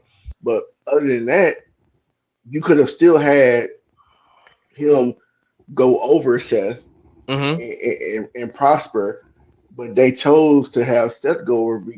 So it has to be a reason of why they're not Yes. booking him the same as they would book somebody else. Exactly. And So real quick, there's a comment I want to like directly respond to. I'm pretty sure you guys are gonna want to too, because I just think sometimes you guys aren't listening. I'm not saying Seth can't win the belt more times. When John Cena won his first world title, that was not the last time Triple H won a world title. He's won what, 3 more after that? When that new age came in, they can still win belts, but these young talents still can also be elevated to the point that they can also win these belts. Yes. If you're gonna put them in that position, pull the trigger, take the risk. Is more so what I'm saying. I'm not saying, hey, get this young booty up in there, let all them old heads just start losing every match. I'm not saying that. Seth Rollins could win the belt 2-3 more times, but why not win the belt from a young talent every once in a while? Why not give a loss to a young talent? Like, those also are very impactful. We've seen it with Batista. We've seen it with John Cena. Batista won that belt from Triple H, beat him 3 more times, might I add, and then was feuding with Taker, who was older than Triple H, and was losing to Taker. Then he went on a feud with Booker T for the belt. He was feuding with these people for the belt. That's what I'm saying. I'm not saying throw the old talent out. I'm not saying that at all, because they are able to still go. I think Roman can still go. I think Seth can still go. Punk can damn sure go. Devil's Punk can still go. Devil's advocate, right? You brought up, back in the day, how the higher guard lost to the new guys, right? Yeah. We're speaking about guys like Randy Orton, Batista, you know what I'm saying? John Cena, generational talent. But Mo, are we looking at generational talent right now? In 2005, I'd really like to be the one to rebuttal to that, because I do agree with most of what's being said here. We do not know if they are generational. Yes, because they exactly. have not been given the opportunities. We have zero idea to know what happens. We're giving like right now, Obafemi is getting that push. He's getting that mantle, and we're in a situation where people want more. They are craving for more Obafemi. They are craving for even Braun Breaker to be pushed. People are confused on why Braun Breaker isn't getting the chances and opportunities that we feel like he should have gotten.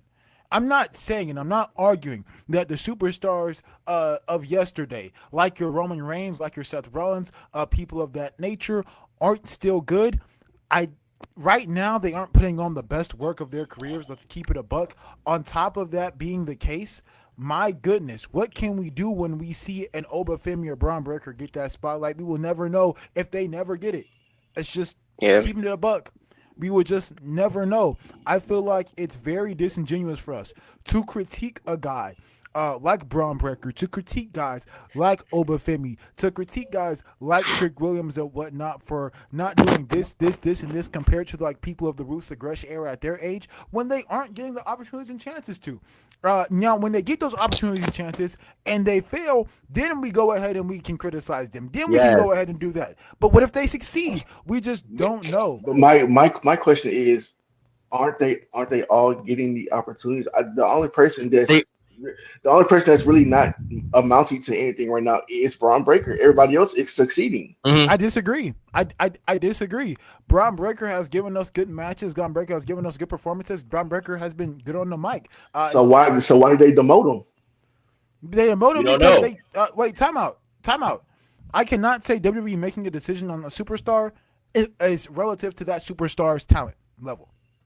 I do not think that's the case, because for years, what have we seen? We have seen superstars who we feel like are better than the guy that's getting pushed, or better than this other guy that's getting pushed. But we've also seen them give Braun Breaker that chance. What chance? when he first got to the roster, he was unstoppable. And he was good, They and we booked loved it. And we that's what I'm saying. absolutely, we absolutely loved it. They booked him greatly. They gave him championship runs. They And gave we him loved it. main event feuds. But then all of a sudden, here we are now. They're not doing the same thing. It has to be a reason why, though. Because you started him here. You started him here. Now don't, he's here. Wait, time out. The issue is that with us trying to find this reason why, that puts us under the presumption that WWE makes logical choices and that there's reasons behind everything they do. WWE is a company that is known on acting off of an instinct and a feeling just because they have that feeling. They've done it for years. True. They've done it no matter who they've been under, no matter what regime they've been under, whether it be Hunters, whether it be Vince's. They feel a certain type of way and they just act on it, whether or not it's good or not. Braun Breaker was over. Braun Breaker was beating the Jey Usos of the world at the time that Jey Uso was over. Braun Breaker was also putting on good matches with them. Braun Breaker with CM Punk and LA Knight, he was succeeding as an up and comer guy. He was a threat. When you heard the sirens, you knew you knew things was finna get turned up. But now all of a sudden you hear the sirens, it's just like Yeah, but that's WWE's fault in terms of how he's been booked. He didn't beat Seth Rollins. But then you also somebody who was a threat. And you also look at his peers. You look at his peers, and none of them are going through the same thing he's going through. Because first off, let's look at the peers, right? Let's take a look at that. Because when John Cena was succeeding, Batista was succeeding, Randy Orton was succeeding. Yes. They were getting different opportunities. Let's look at a Trick Williams, right? Trick Williams, what's the biggest critique on Trick Williams? The biggest critique on Trick Williams is, you can't wrestle really good. You can't talk really good. Your talking's kind of repetitive.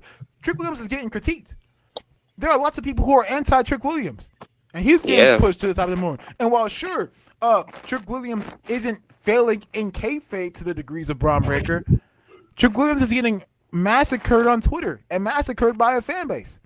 And also, I would say the same thing about that. Braun Breaker went through that too, though. I think we're kind of forgetting that. People on Twitter, people absolutely are destroying Braun Breaker every week. He can't talk. I'm arguing that one is because of a talent, one's because of the booking around him.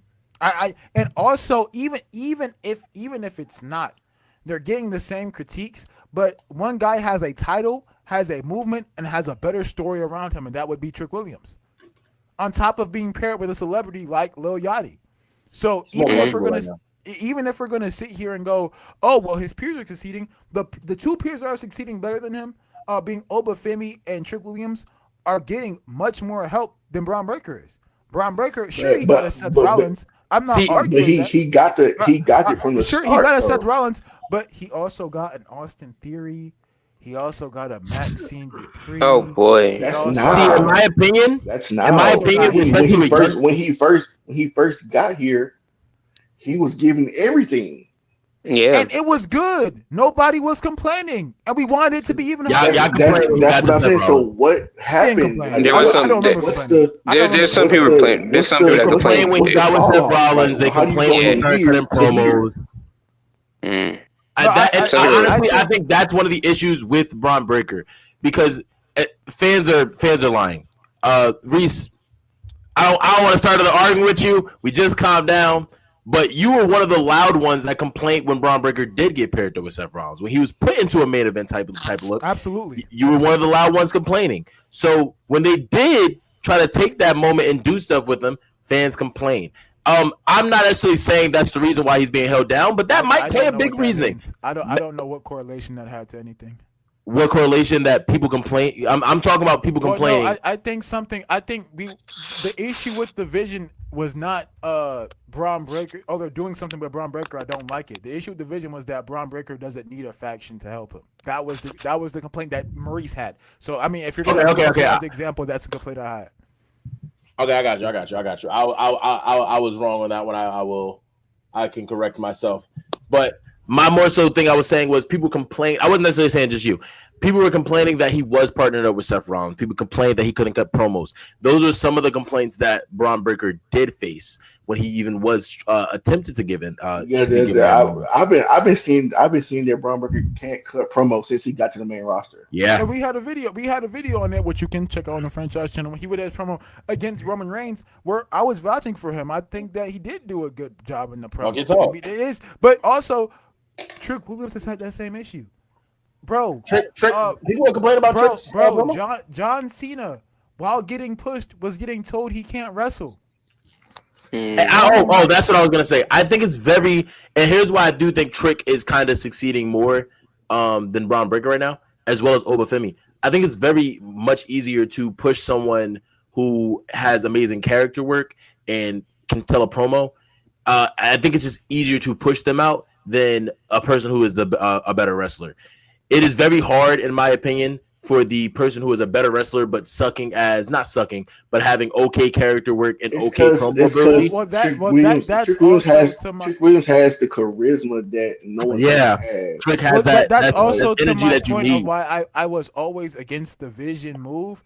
Is because I feel like we take away from what made Braun Breaker, and now we put him in a faction where now he has to start doing stuff that really shouldn't be a part of this character. The only reason I was so against you on your point about the Vision is because we've seen this equation, we've seen this story 1,000 times before, and it worked in the WWE. That's why they continue to do it.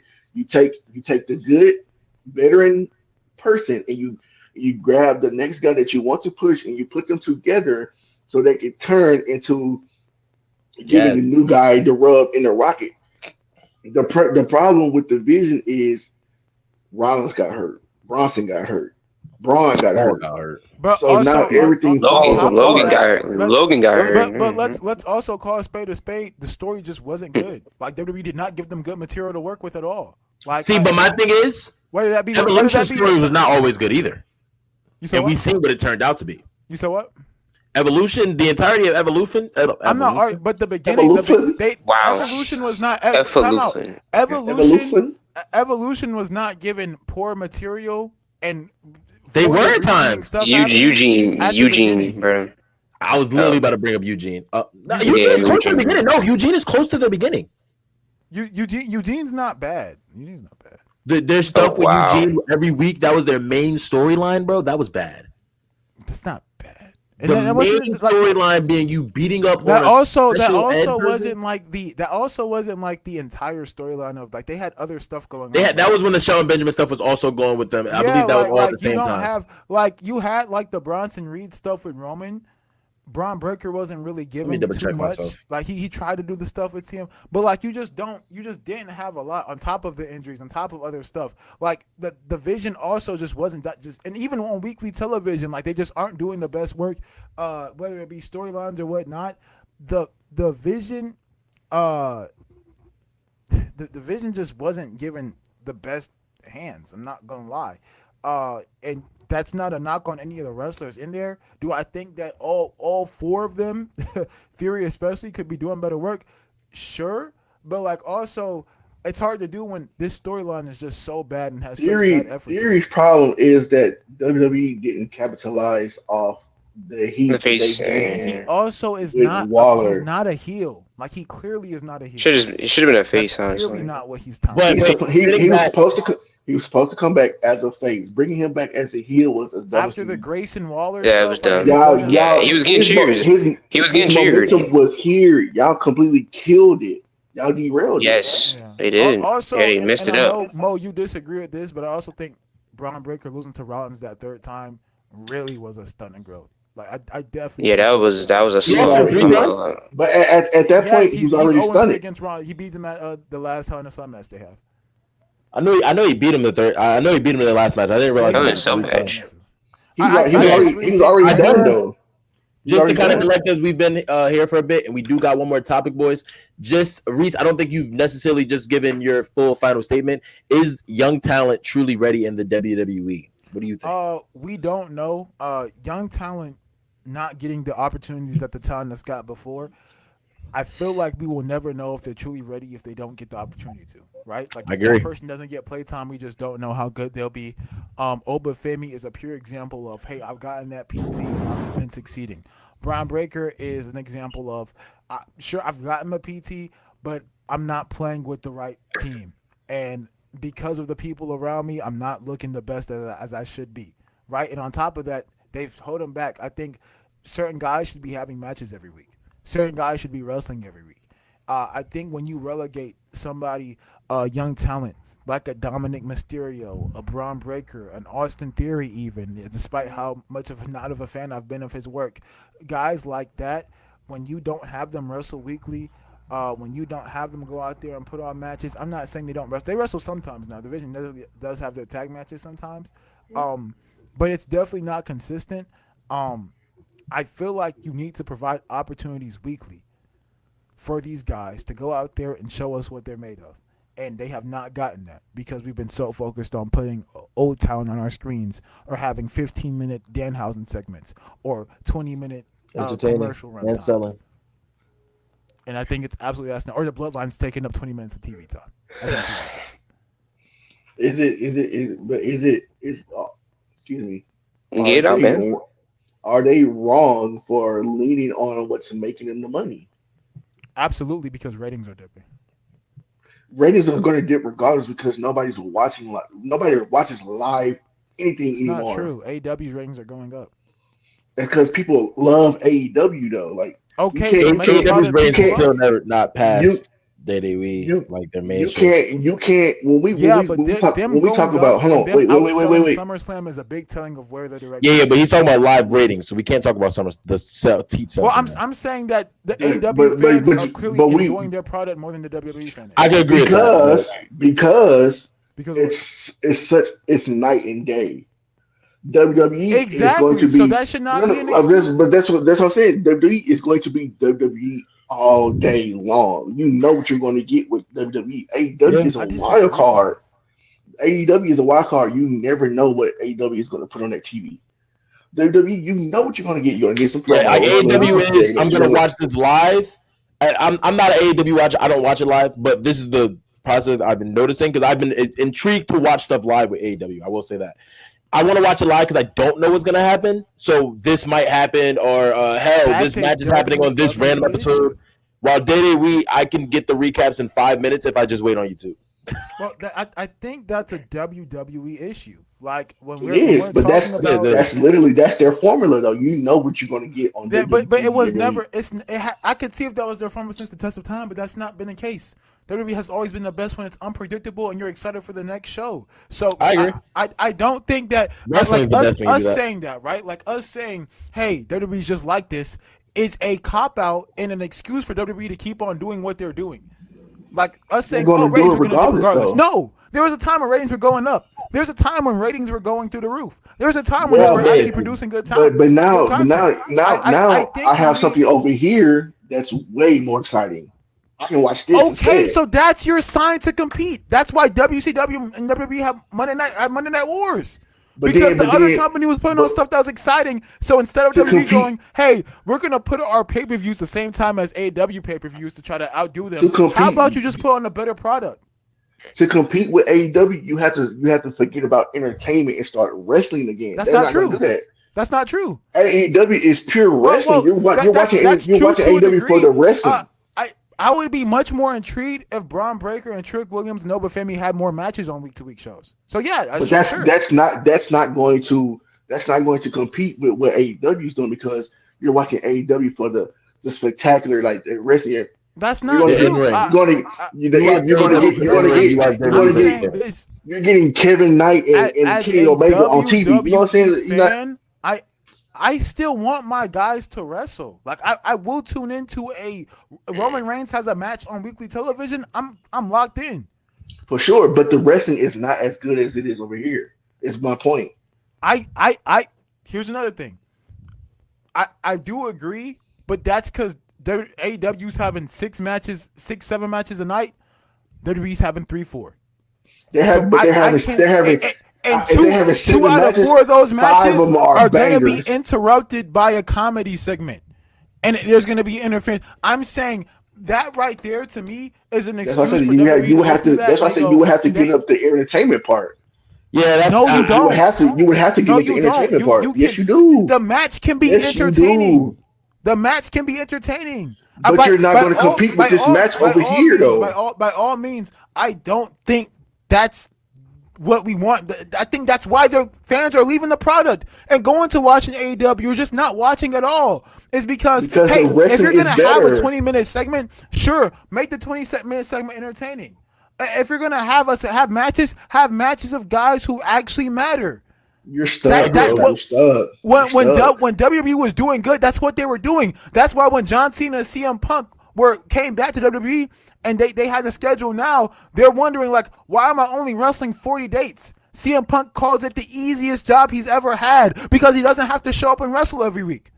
Exactly, but we're not talking that they have to wrestle more.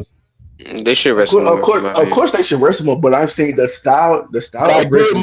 It's not gonna. It's still not.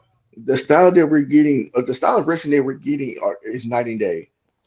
Why would I watch a WWE style wrestling style match when AEW is over here putting on fucking bangers over here? I'm not. No. Wait. I'm not saying that like you said that. Of course, you take out the silly shit, and you can put on a Roman Reigns versus fucking Braun Breaker match and put that in the main event.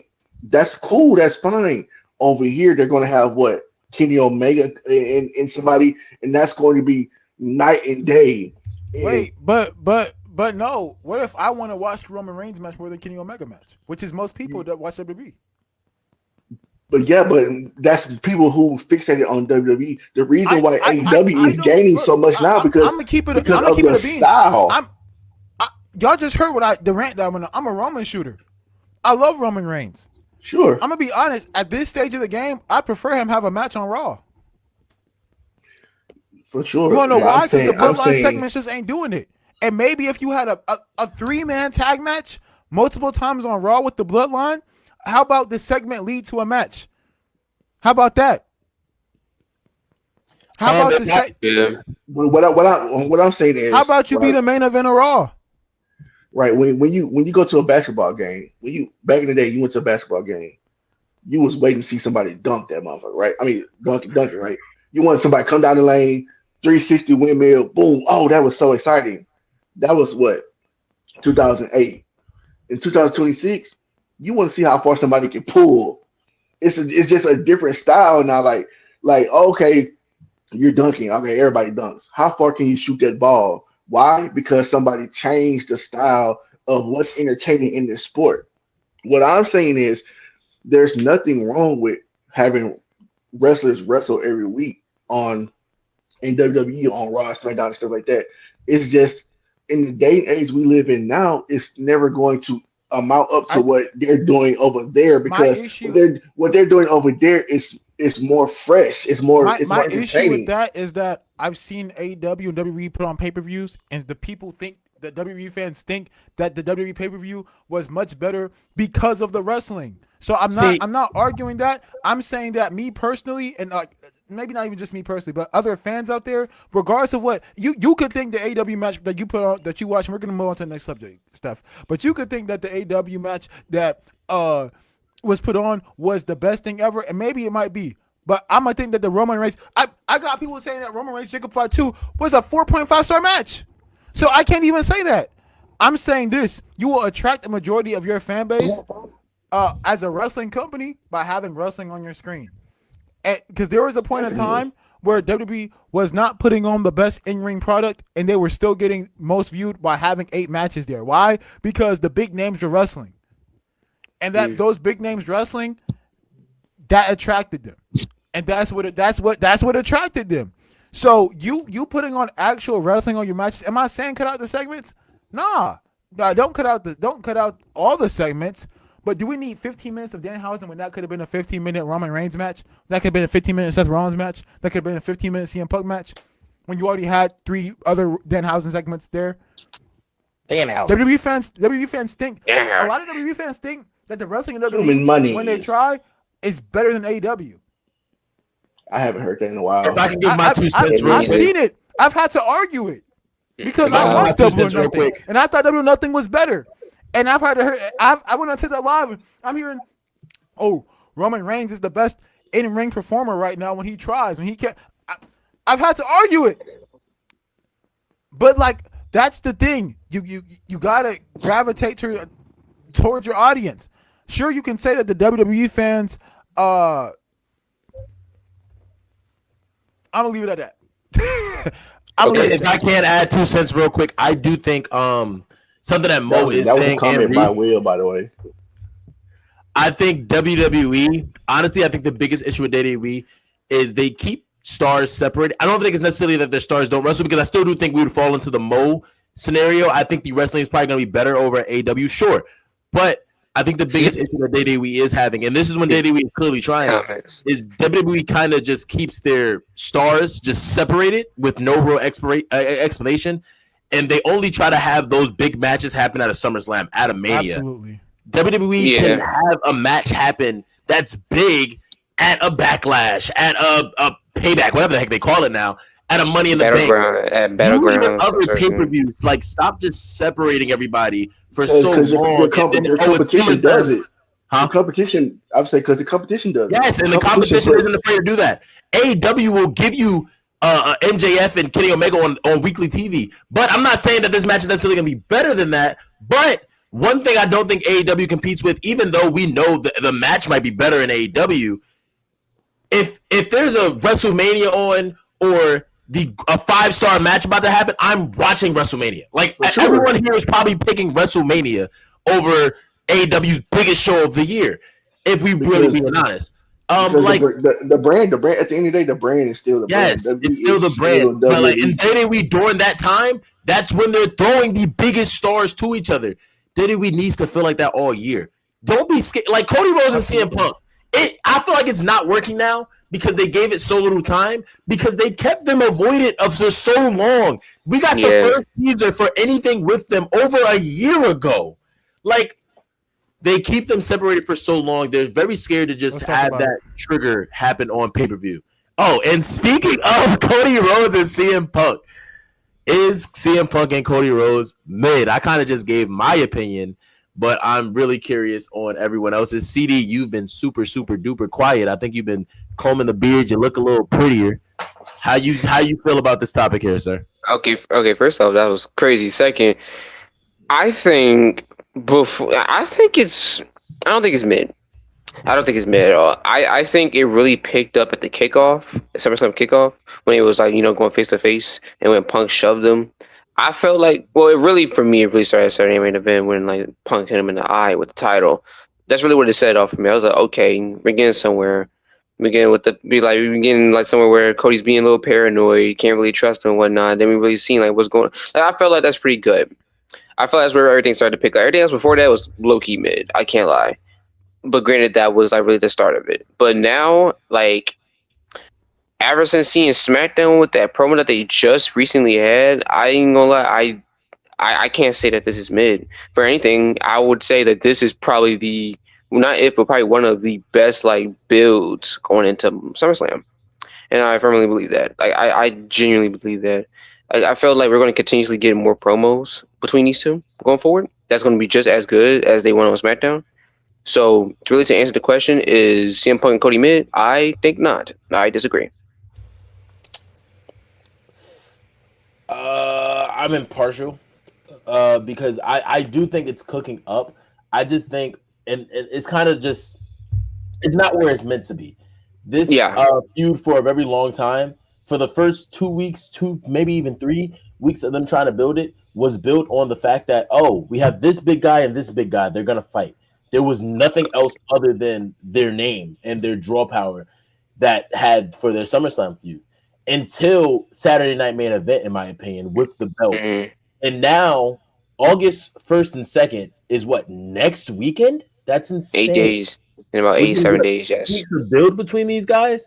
That's why I'm saying it's kind of mid, because for just as equal time, it was nothing but their draw power. And of course, WWE has done stuff like that before, but you've already given us some nitpicks and some tidbits with them for over a year ago.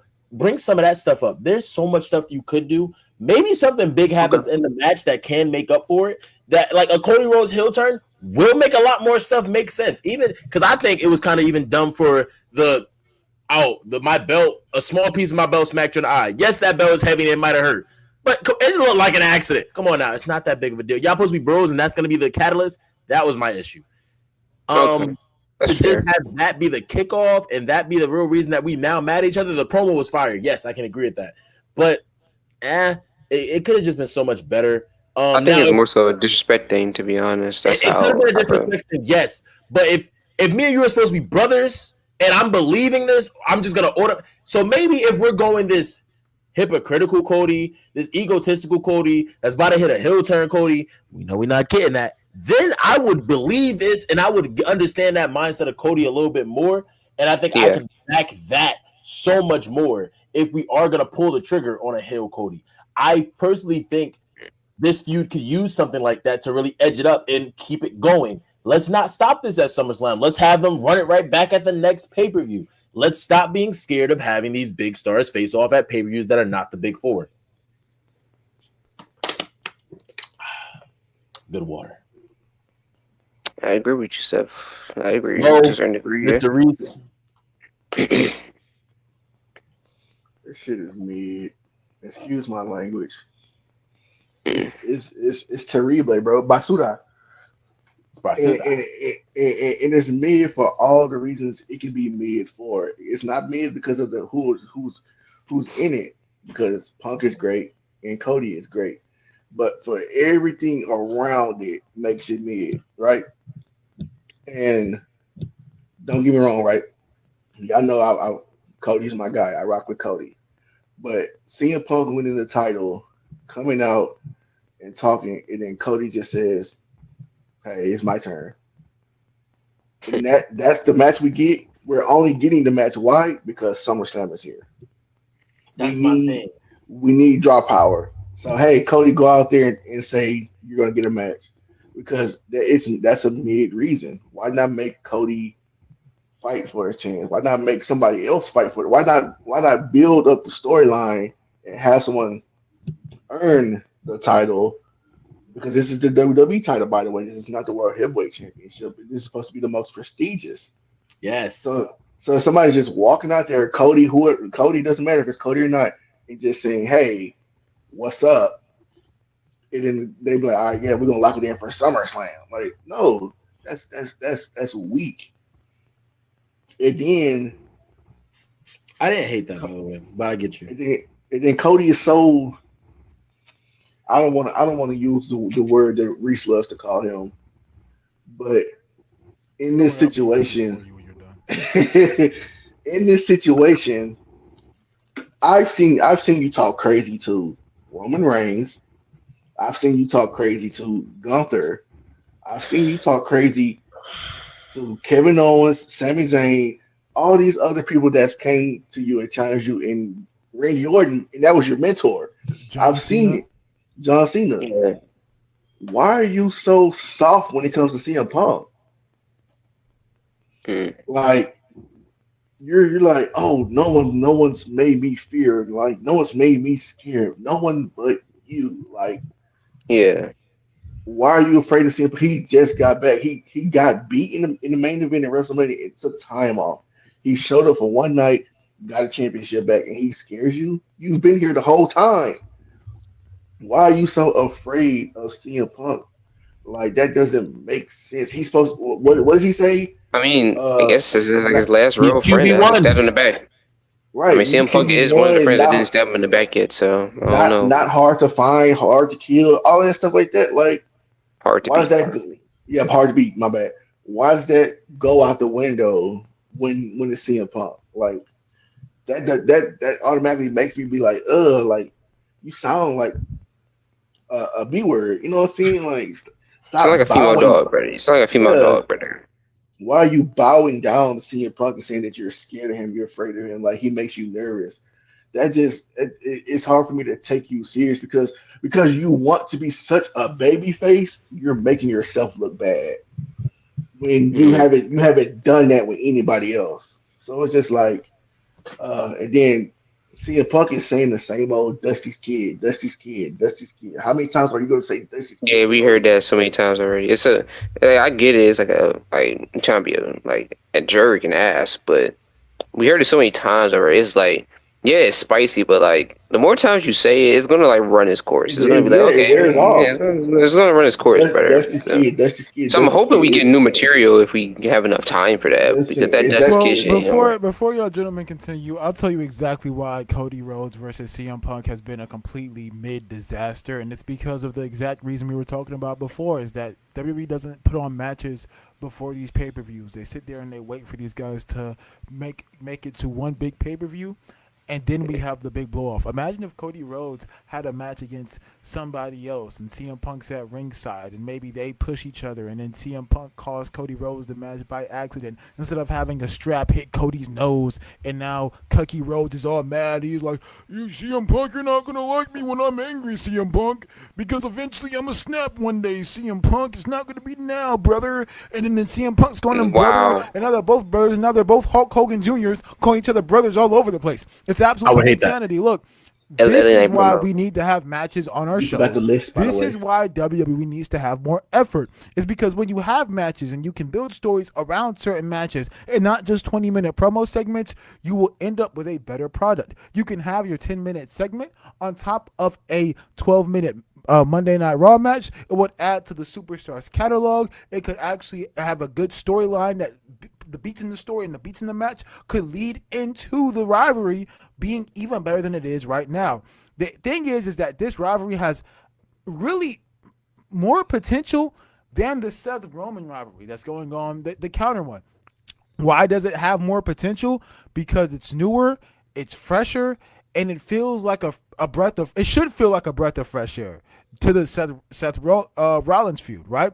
Because people wanted Obafemi to face Roman Reigns. Some people had different expectations of who Roman and Rollins were going to face. So for the viewer perspective, for us, this should feel like, you know what, this is the new thing that we've been waiting for. We've been waiting for CM Punk and Cody Rhodes to face off. What does this feel like instead? Instead, it feels like something super forced, while the thing that we've getting for the 18th time feels way more organic, despite us getting it for the 20th time. It's absolutely asinine and insane. So, going back to our point before, why does CM Punk and Cody Rhodes feel like a mid feud? Because of WWE's lack of matches. How does that relate? Because CM Punk and Cody Rhodes can be having matches going on weekly, and you can build feuds based off them standing by ringside, based off them being in the crowd, based off some stuff that happened backstage. Maybe CM Punk is playing mind games, mental games with Cody, and Cody's building up a losing streak, and maybe that could be our intake on who could win or lose going into next match, instead of there being a knockout segment where we're like, oh, this person got knocked out the week before the match, so now we know who's going to win the match, and we end up being right 100% of the time. It's absolutely ridiculous. This is why WWE needs to focus on putting on a good week-to-week product, because we get stuff like this. That's why SummerSlam isn't selling, and they have tickets going on for $25 right now, because they can't put on a good product week to week. You know what else is a major problem, and it includes these two guys. WWE is afraid to make their top guys look weak. Yes, that's correct. Every top guy is booked strongly. They don't lose, or they don't rarely lose brawls. You know what I'm saying? Like you spoke on. Oh, Cody Rhodes should be going on a losing streak and get. When's the last time you seen Cody lose? Exactly. Besides, you know what I'm saying? When was the last time you Yeah. seen CM Punk lose? When was the last time you seen Roman Reigns lose? When was the last time you seen Seth Rollins lose? When was the last time you seen any of these top guys lose? I want to go The back to a problem, feud that we the problem, saw. yeah, that's what I'm saying. The Oh, my problem bad, with the bro. Go ahead. Fed I'm is sorry. that I'm wrapping it up. The problem with the Fed is they're afraid to make their top guys look weak. Because when you think about it on the weekly basis, who's losing all the time? The mid card Same people. guys, Miz. Yeah. the lower tier guys. Tag, dude. You can say tag The division guys who too. they have no plans of pushing in the future. Nobody Dominic on the top of Mysterio and the Miz. Nobody on the top of the For card chilling. takes a. They don't take a pin. They don't take a submission. They don't even take a count out. Like if you're at the top of the card, you're safe because they have no plans for you to look weak. And I think that hurts the business too because how you make somebody else look strong if you're trying to make two people look strong at the same time. I want to go back to a feud that happened a decade ago with a much better pairing than Cody Rhodes and CM Punk. But like how long ago Cody lost in Saudi how? To a roll up by Sami Zayn, who lost the belt a week prior. CM Punk lost at Mania one time this year. I want to go back to Those are three a feud that happened 10 years ago, a decade ago. John Cena versus AJ Styles, where John Cena was losing on SmackDown matches. And you didn't know who was going to win going into this feud because AJ was just this big face that came in here. And he completely dominated. And then he ends up beating John Cena, which we haven't seen in a minute. Beat up John Cena. Then the Dean Ambrose feud starts. Dean Ambrose loses on a SmackDown match. AJ Styles loses a SmackDown match. John Cena loses a SmackDown match. Then they win SmackDown matches. Then going into the No Mercy triple threat, what does that do? It makes it I don't know who's gonna win because these guys have been winning and losing. So I don't know who's going in here winning. That's why having matches on your show is so important. That's why maybe having a loss, an unpredictable loss on a weekly TV show can do so much. That adds to our story. See, Cody Rhodes loses a match 2 weeks before the show, and it completely changes his mentality going into this show. Cody Rhodes goes on a losing streak, and maybe that's why he wrestles different in a different style going into the match. That's what made his match against Orton hence a heel turn, and why the match overall wasn't too bad because Cody Rhodes played kind of a heel in that match. Reese, can I tag in there? Because I see the comments like still asking why would champs take losses. I want to take everybody back because you just gave a really good example. I want to give another example. Triple H. We've never seen champions lose before. Literally, like Triple H in his reign of terror, right? There was one man that he couldn't beat, right? This man was a mid-carder, a glorified mid-carder. It was Shelton Benjamin. Shelton Benjamin beat him 3 times straight on different Raws. That did not tank Triple H's stock. It did not, Triple H can't win. No, but he can take a loss. You can afford to have some. I think that's literally what we're trying to say. Making them look weak in some situations. He can remember when the top talent would take a loss to a guy lower than him, and they will freak out and attack him and get that heat back. Yes, you can literally do that. Undertaker, a top talent, got eliminated by Maven and then got beat by Maven and freaked out. Like those things create the storylines. You can lose. Do you know? And I know this has nothing to do with CM Punk and Cody right now. We'll kind of sort of a little bit.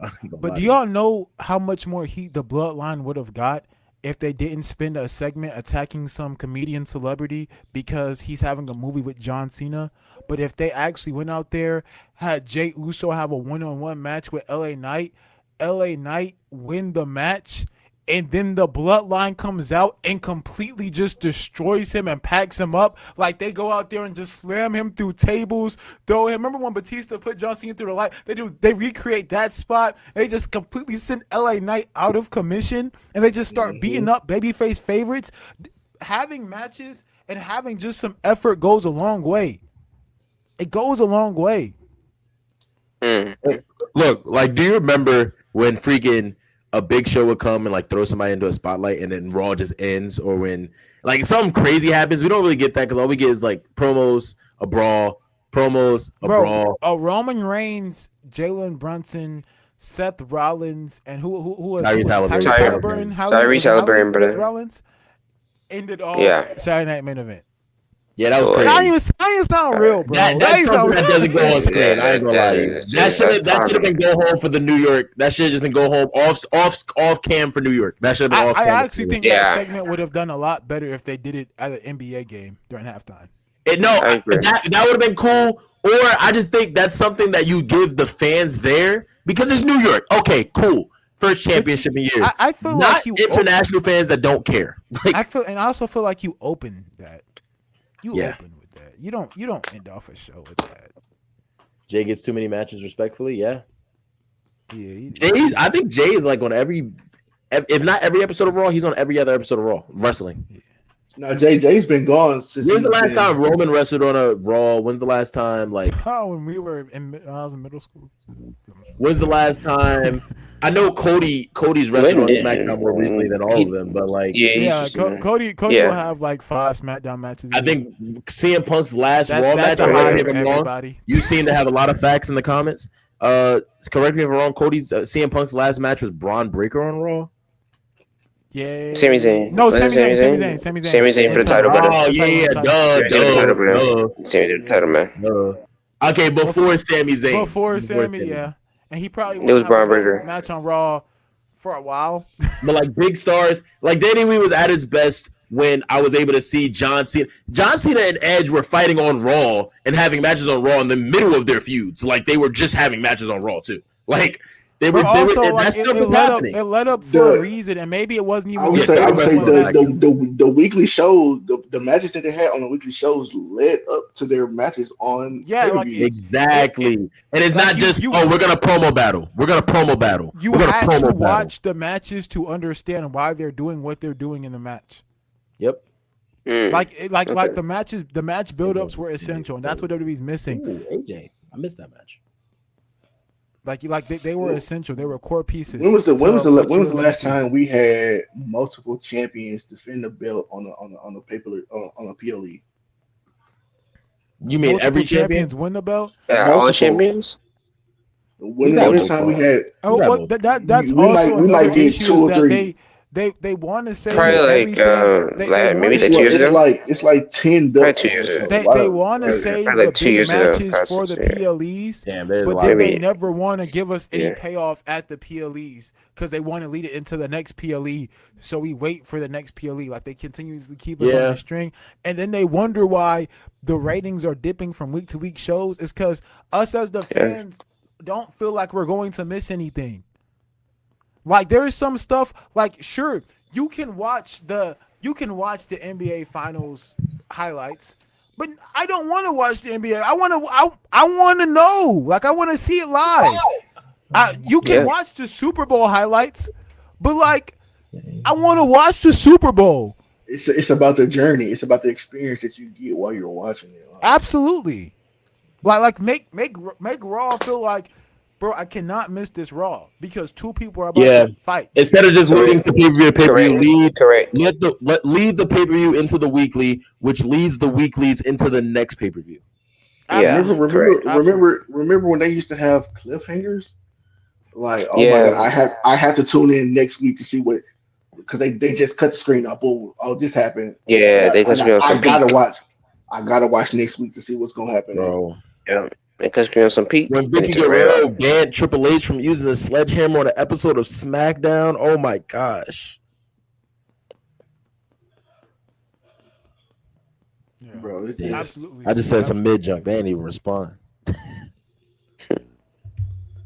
Yes, matter of fact, but speaking of the stipulations, like what happened to stipulations? Like now all we get is also having a stipulation match on the Monday Night Raw would be so much. All we get is right now Roman Reigns is about to go feud with Seth Rollins. We could get right now a tag match where we could have got at Saturday main event, but I think would have been better. We could have got Roman and Seth. Like they used to do this all the time with WWE, by the way. We could have got Roman and Seth versus CM Punk and Cody Rhodes as a tag match. What a horrible time for the Vision to like be buried by Seth and like pushed away, because you could have had. I would have loved if the match between Seth and Braun was like if I beat you, you fall back under me. That could have been cool. And then right now we could be literally having the Vision versus Bloodline, and we could be having three-man tags. Cooking. What about this? What about you're the number 1 contender? How about I fight you, and if I beat you, I take your spot in that match? Remember when people used to put up? They used to sacrifice stuff for just the sake of matches. Absolutely, bro. That should have been. Wait, we like that. That should have been Oba versus Brock. Oba versus Brock should have been Brock Lesnar. Brock Lesnar wants to go ahead and fight Roman Reigns for some reason. The storyline already makes sense. I mean, might as well do it right there. Oba's like, bro, I will fight you. I will fight you night 1 at King of the Ring, and the winner will face Reigns the next night. I promise you, I will win both matches. Like that should have been Oba's mentality. Like I feel like a lot of baby faces from the past, like a John Cena does that. A Stone Cold does John that. Cena's doing that. They're like, Cold. yo, I think Stone Cold does that. I don't Stone know. Cold is That's the Cena move. That is the Cena move, though. A heel does it. A heel tricks you into a heel tricks the babyface into doing a heel will trick a babyface into doing that. And then I see Stone Cold getting tricked into it. He's not the one that physical enough to say it like straight up. He don't need to be tricked. like the heel was like, oh, like Paul Heyman goes out. He's like, look, keep it in a buck. The only reason you won King of the Ring is because Brock Lesnar didn't go out there and interrupt you. And he just keeps on saying that. And he's like, you know what? Bro, I will fight you for King of the Ring. Like I will have a match with you for it, so I can get it over with. Also, by the way, I'm saying Stone Cold isn't doing that against a Brock Lesnar. And he would do it against some people. And absolutely, if your plan, which I wouldn't agree with this, but if your plan is to have Roman Reigns beat Oba Femi at SummerSlam, that's the way you make it to where Oba is as protected as possible. No bloodline interference, none of that crap. Have them have a good match, but it's because Brock Lesnar damaged his arm doing the what's the submission called? Kimura Lots. And now the story of the match is Roman Reigns targeting that arm, and that that's why you. And guess what that is? That is storylines that lead us into another night, and that's what WWE fails to do right now. And then Roman Reigns has another great match being a heel because he just targets it's nice. And you keep Oba protected. Absolutely. Because he lost because of the arm. You keep Roman protected because he just beat him. And egotistical Roman, because they kind of looked like they were doing a scared Roman storyline at first. You have a reason for both of them to be loud. Like I beat you already. I don't need you. You had the reason for beat me because you could use Roman. Oh, I don't gotta fight you. I just beat you. I don't gotta do that. Roman, this scare. You can kind of run that scare tactic. You could do that, boys. We've been talking for a minute. I've enjoyed the show. Commenters, you guys have been amazing. Any closing statements from the show on any topic from today? Let's be a little interesting. CD, do you have any topic that you want to look back, give a closing statement on before we end the show? I'll probably say maybe the Seth Rollins all-time ranking. I'll say I do think that was something that like that. Really? Huh?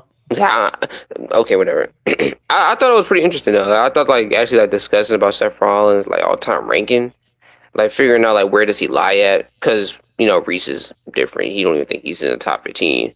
So I just felt I just felt like I disagree, but I feel like that whole segment was very interesting. Honestly, I feel like we could have tackled more on Kobe Lopez's heights. I'll say, because I feel like we didn't get all the way through it. That's just me though. That's just me. Okay. That's Mr. Mo, any closing statement from any segment that we talked about today? Commenters, also give us your favorite segment from the chat while we are discussing this. Go ahead, Mo. Yeah, I don't care what that Southern Baptist preacher over there is saying. Kobe Lopez is top 15. And if he continues on the rate that he's going to crack the top 10. I don't care what he screams and yells over there in that Men's Warehouse suit he's wearing. Men's Warehouse, yes, sir. Top 15, closer to 10. And if he keeps being goated, he will crack 10. Okay. And finally, Mr. Maurice. Mr. Rice. First segment off, you want to look back on. This is listening 101. Well, I already said I wanted Oba to beat Roman, but I'm saying if they're going to make Roman beat Oba, do it in a way that makes sense. So instead of me not having a pin, you should have some ears. And Mo, CD, y'all should be grateful that I gave y'all the gospel on what Seth Rollins is. I guess whatever that means, Reese. Where is it at? Yeah, I know you're hot in that. Ladies and gentlemen, my favorite segment, if I had to pick just one, it was when It doesn't matter what your favorite segment is. Look, ladies and gentlemen, thank y'all so much, Mo CD. Thank y'all so much for joining us. Look, we will see you guys next Thursday. Stay tuned for a special announcement on Thursday because we will be announcing something for you guys. Thank y'all so much for watching Saturday Standoff. Continue to subscribe, like, and share out this. And let us continue to know what you guys like and your takeaways from the program that we put on for y'all weekly. We love you guys so much. Thank you guys for joining. We'll see you next time.